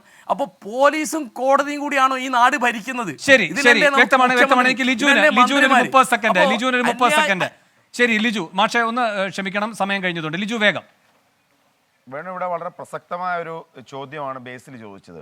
ഒരു സംഭവം നടന്നതിൻ്റെ അടുത്ത ദിവസം ഈ അരുൺകുമാറിനെ പോലെ ഉത്തരവാദിത്തപ്പെട്ടൊരു അഭിഭാഷകൻ ഫേസ്ബുക്കിൽ ഈ ബേസിൽ ചാറ്റ് ചെയ്തു എന്ന് എഴുതി വിടുകയാണ്. ചെയ്തിട്ടില്ല എന്ന് അയാൾ ഉറപ്പ് പറയുമ്പോഴും അരുൺകുമാർ പറയും അങ്ങനെ അവിടെ ചെയ്തിട്ടുണ്ടെന്നല്ല. ബേസിൽ ഈ കാര്യം നിയമപരമായി നേരിടണമെന്നാണ് എൻ്റെ അഭിപ്രായം. നമ്മളിവിടെ ഒരു ചാനൽ ചർച്ച പറഞ്ഞുകൊണ്ട് മാത്രമല്ല, ഇതിനകത്ത് ഒരു വ്യാജ പ്രതികരണം അഭിഭാഷകനെ അരുൺകുമാർ നടത്തണം. രണ്ടാമത്തെ കാര്യം, തീർച്ചയായും അതാണ് അതിന്റെ ശരി, അത് അങ്ങനെ ചെയ്യണമെന്നാണ് എനിക്ക് ഈ ഒരു ചാനൽ പരസ്യമായി പറയാനുള്ളത്. രണ്ടാമത്തെ കാര്യം ഇവിടെ ഒരു DGP ഉണ്ടോ?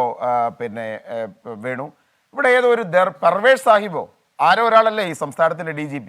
ഇയാളൊക്കെ എന്തിനാണ് ഈ സ്ഥാനത്തിരിക്കുന്നത്?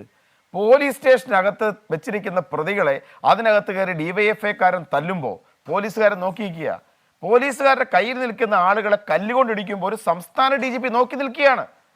ആലപ്പുഴയിൽ പോലീസ് കസ്റ്റഡി വെച്ച് പാവപ്പെട്ട ചെറുപ്പക്കാരെ മുഖ്യമന്ത്രിയുടെ ഗൺമാൻ ഇറങ്ങി വന്ന് വടിയിട്ട് തല്ലുന്നു. എവിടെയാ ഒരു സംസ്ഥാന DGP? എന്തിനാ മിസ്റ്റർ പർവേഷ് സാഹിബ് നിങ്ങളൊരു സംസ്ഥാന DGP ആയിട്ടിരിക്കുന്നത്? നിങ്ങളെ പോലെയുള്ളവർ ഈ പോലീസ് സേനയ്ക്ക് അപമാനമാണ്. അവസ്ഥയ്ക്ക് വേണ്ടി പറഞ്ഞതാണ് എൻ്റെ അത്. പിണറായി വിജയന്റെ അടിമയായിട്ട് കരുതുന്നതിനേക്കാൾ എന്തിനാണ് ക്രമസമാധാന ചുമതലയുള്ള DGP ഈ സംസ്ഥാനത്തിരിക്കുന്നത്? കഷ്ടമാണ്. മിസ്റ്റർ വേണു, ഇവിടെ അന്വേഷണത്തിന്റെ ഭാഗമായി പോലീസ് കണ്ടെത്തിയ കാര്യങ്ങൾ റിപ്പോർട്ടായിട്ട് പോലീസ് കോടതിയിൽ കൊടുത്തു. അതിന്റെ ഭാഗമായി പ്രതിപട്ടികയിലേക്ക് ഒരാളെ ഉൾപ്പെടുത്താൻ തീരുമാനിച്ചു. അതിന്റെ സമൻസ് വരും. നിയമത്തിന്റെ വഴിക്ക് പോകട്ടെ. ഒരു തരത്തിലും മാധ്യമ സ്വാതന്ത്ര്യത്തിൽ ഇടപെട്ടിട്ടില്ല. സമാധാനപരമായിട്ട് അല്ലെങ്കിൽ മാന്യമായിട്ടുള്ള മാധ്യമ പ്രവർത്തനത്തെ സ്വാഗതം ചെയ്യുന്നവരാണ്. ഇതിൽ തന്നെ ഈ മാധ്യമ പ്രവർത്തകരെ പറഞ്ഞു, എന്റെ സുഹൃത്താണ്, ഞാൻ ഒരു കാരണവശാലും ആ പേര് ഞാൻ ഉപയോഗിച്ചിട്ടില്ല. കാരണം ഇത്തരത്തിലുള്ള സാഹചര്യങ്ങൾ ഇൻവെസ്റ്റിഗേഷൻ നടത്തട്ടെ, അന്വേഷണം നടത്തുമ്പോൾ ഇങ്ങനെ ഒരു സാഹചര്യം ഇല്ലേ, അത് പോലീസിന് കണ്ടെത്താൻ കഴിയും. ഒരു തരത്തിലും ഒരാളെയും അപകീർത്തിപ്പെടുത്താൻ കഴിയില്ല. ബേസിലിന് വേണമെങ്കിൽ നിയമ നടപടി സ്വീകരിക്കാം. ബേസിൽ ശരി ഇനി ആ വിഷയത്തിന്റെ തർക്കത്തിലേക്ക് പോകണ്ട. ശരി വളരെയധികം നന്ദി ചർച്ചയിൽ പങ്കെടുത്ത എല്ലാവർക്കും. ശരി വളരെയധികം നന്ദി ചർച്ചയിൽ പങ്കെടുത്ത എല്ലാവർക്കും. എൻകൗണ്ടർ അവസാനിക്കുന്നു. ഇനി ന്യൂസ് സൂപ്പർ ഫാസ്റ്റുമായി ഗൂഗിൾ രവി.